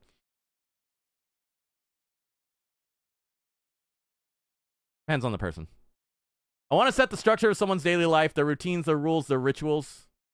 Not the entire structure, but I definitely want to help. I enjoy knowing I can change someone's mood or behavior with a few words.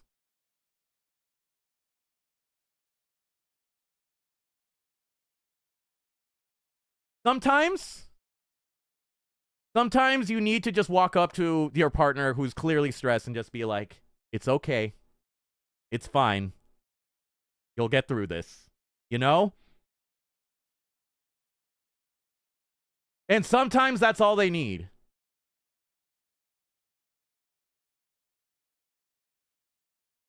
Or sometimes you just need to walk up to your partner who's clearly stressed and be like, there's a moderate wienering in it for you after. And sometimes that's all the motivation they need, you know?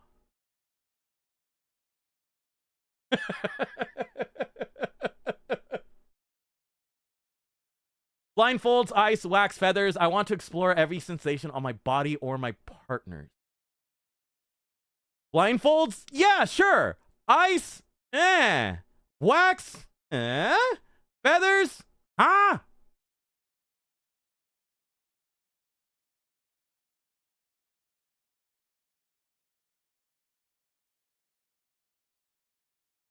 Slightly. I'll try anything 7 times. I perform best when I know someone is watching.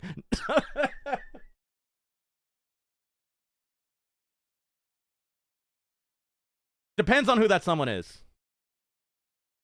I think about chasing someone down and pinning them.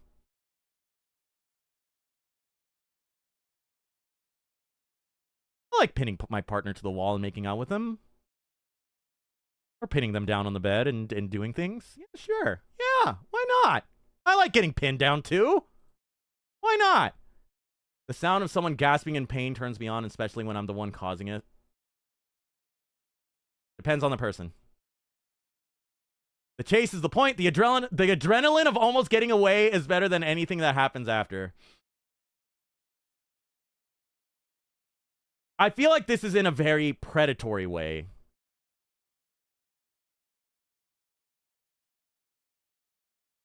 I like the chase of trying to woo someone. You know?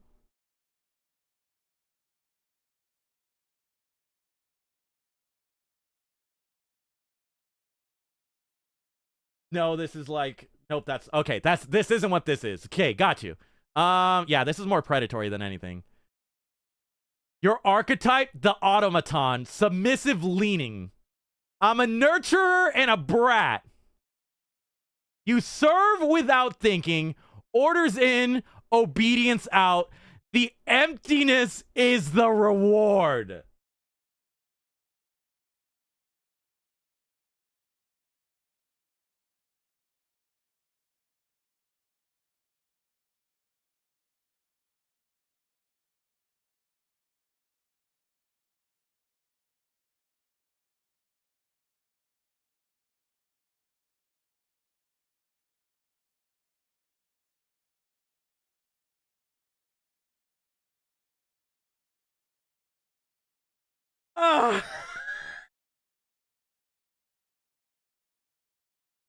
It's pronounced automaton. I said what I said.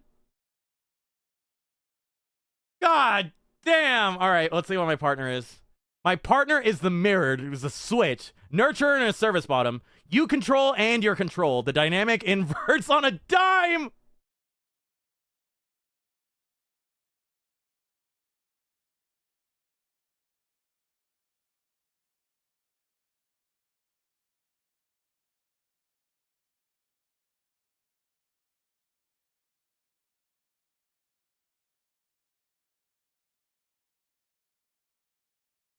This is going to come back to haunt me, isn't it?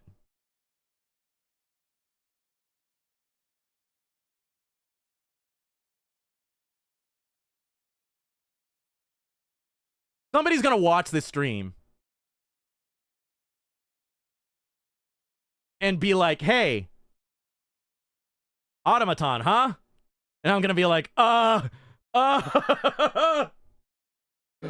no.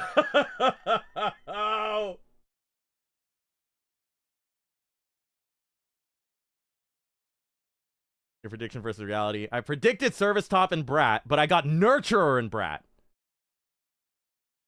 I mean, it's close enough, right? I like doing things for people.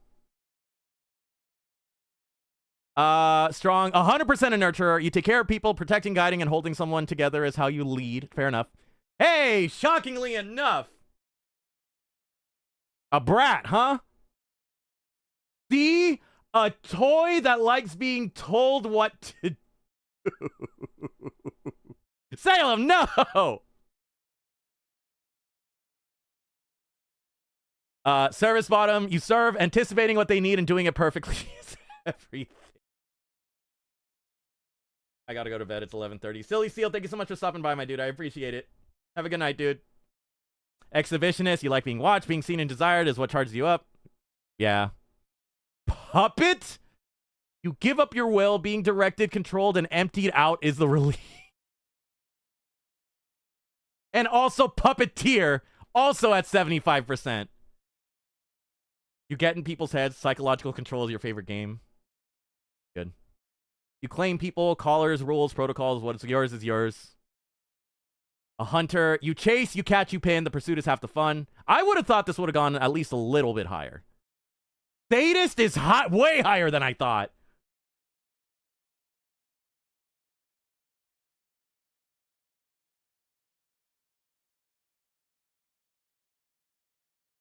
Brat Tamer, you like the fight, someone resisting makes the win better.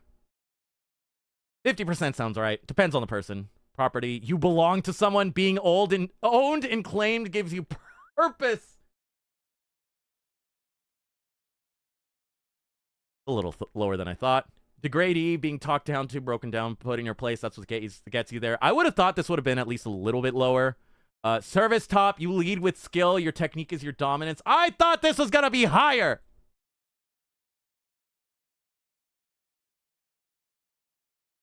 Little, you go small, letting someone take care of everything is where you feel safest. I didn't know that was little behavior. Huh. Voyeur, you watch, seeing other people lose control gets you going. Oh my god, that's way higher than I thought. Rigger, that's way higher. Masochist, that is way higher. And then Rope Bunny is more than 0%. Rope Bunny implies that I'm skilled with any kind of rope tying.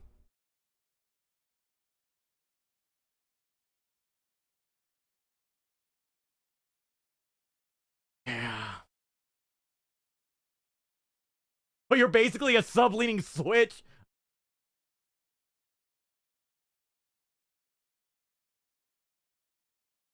No, Rope Bunny is a person who gets tied up. Ah, I see. I'll try anything 7 times. Why not?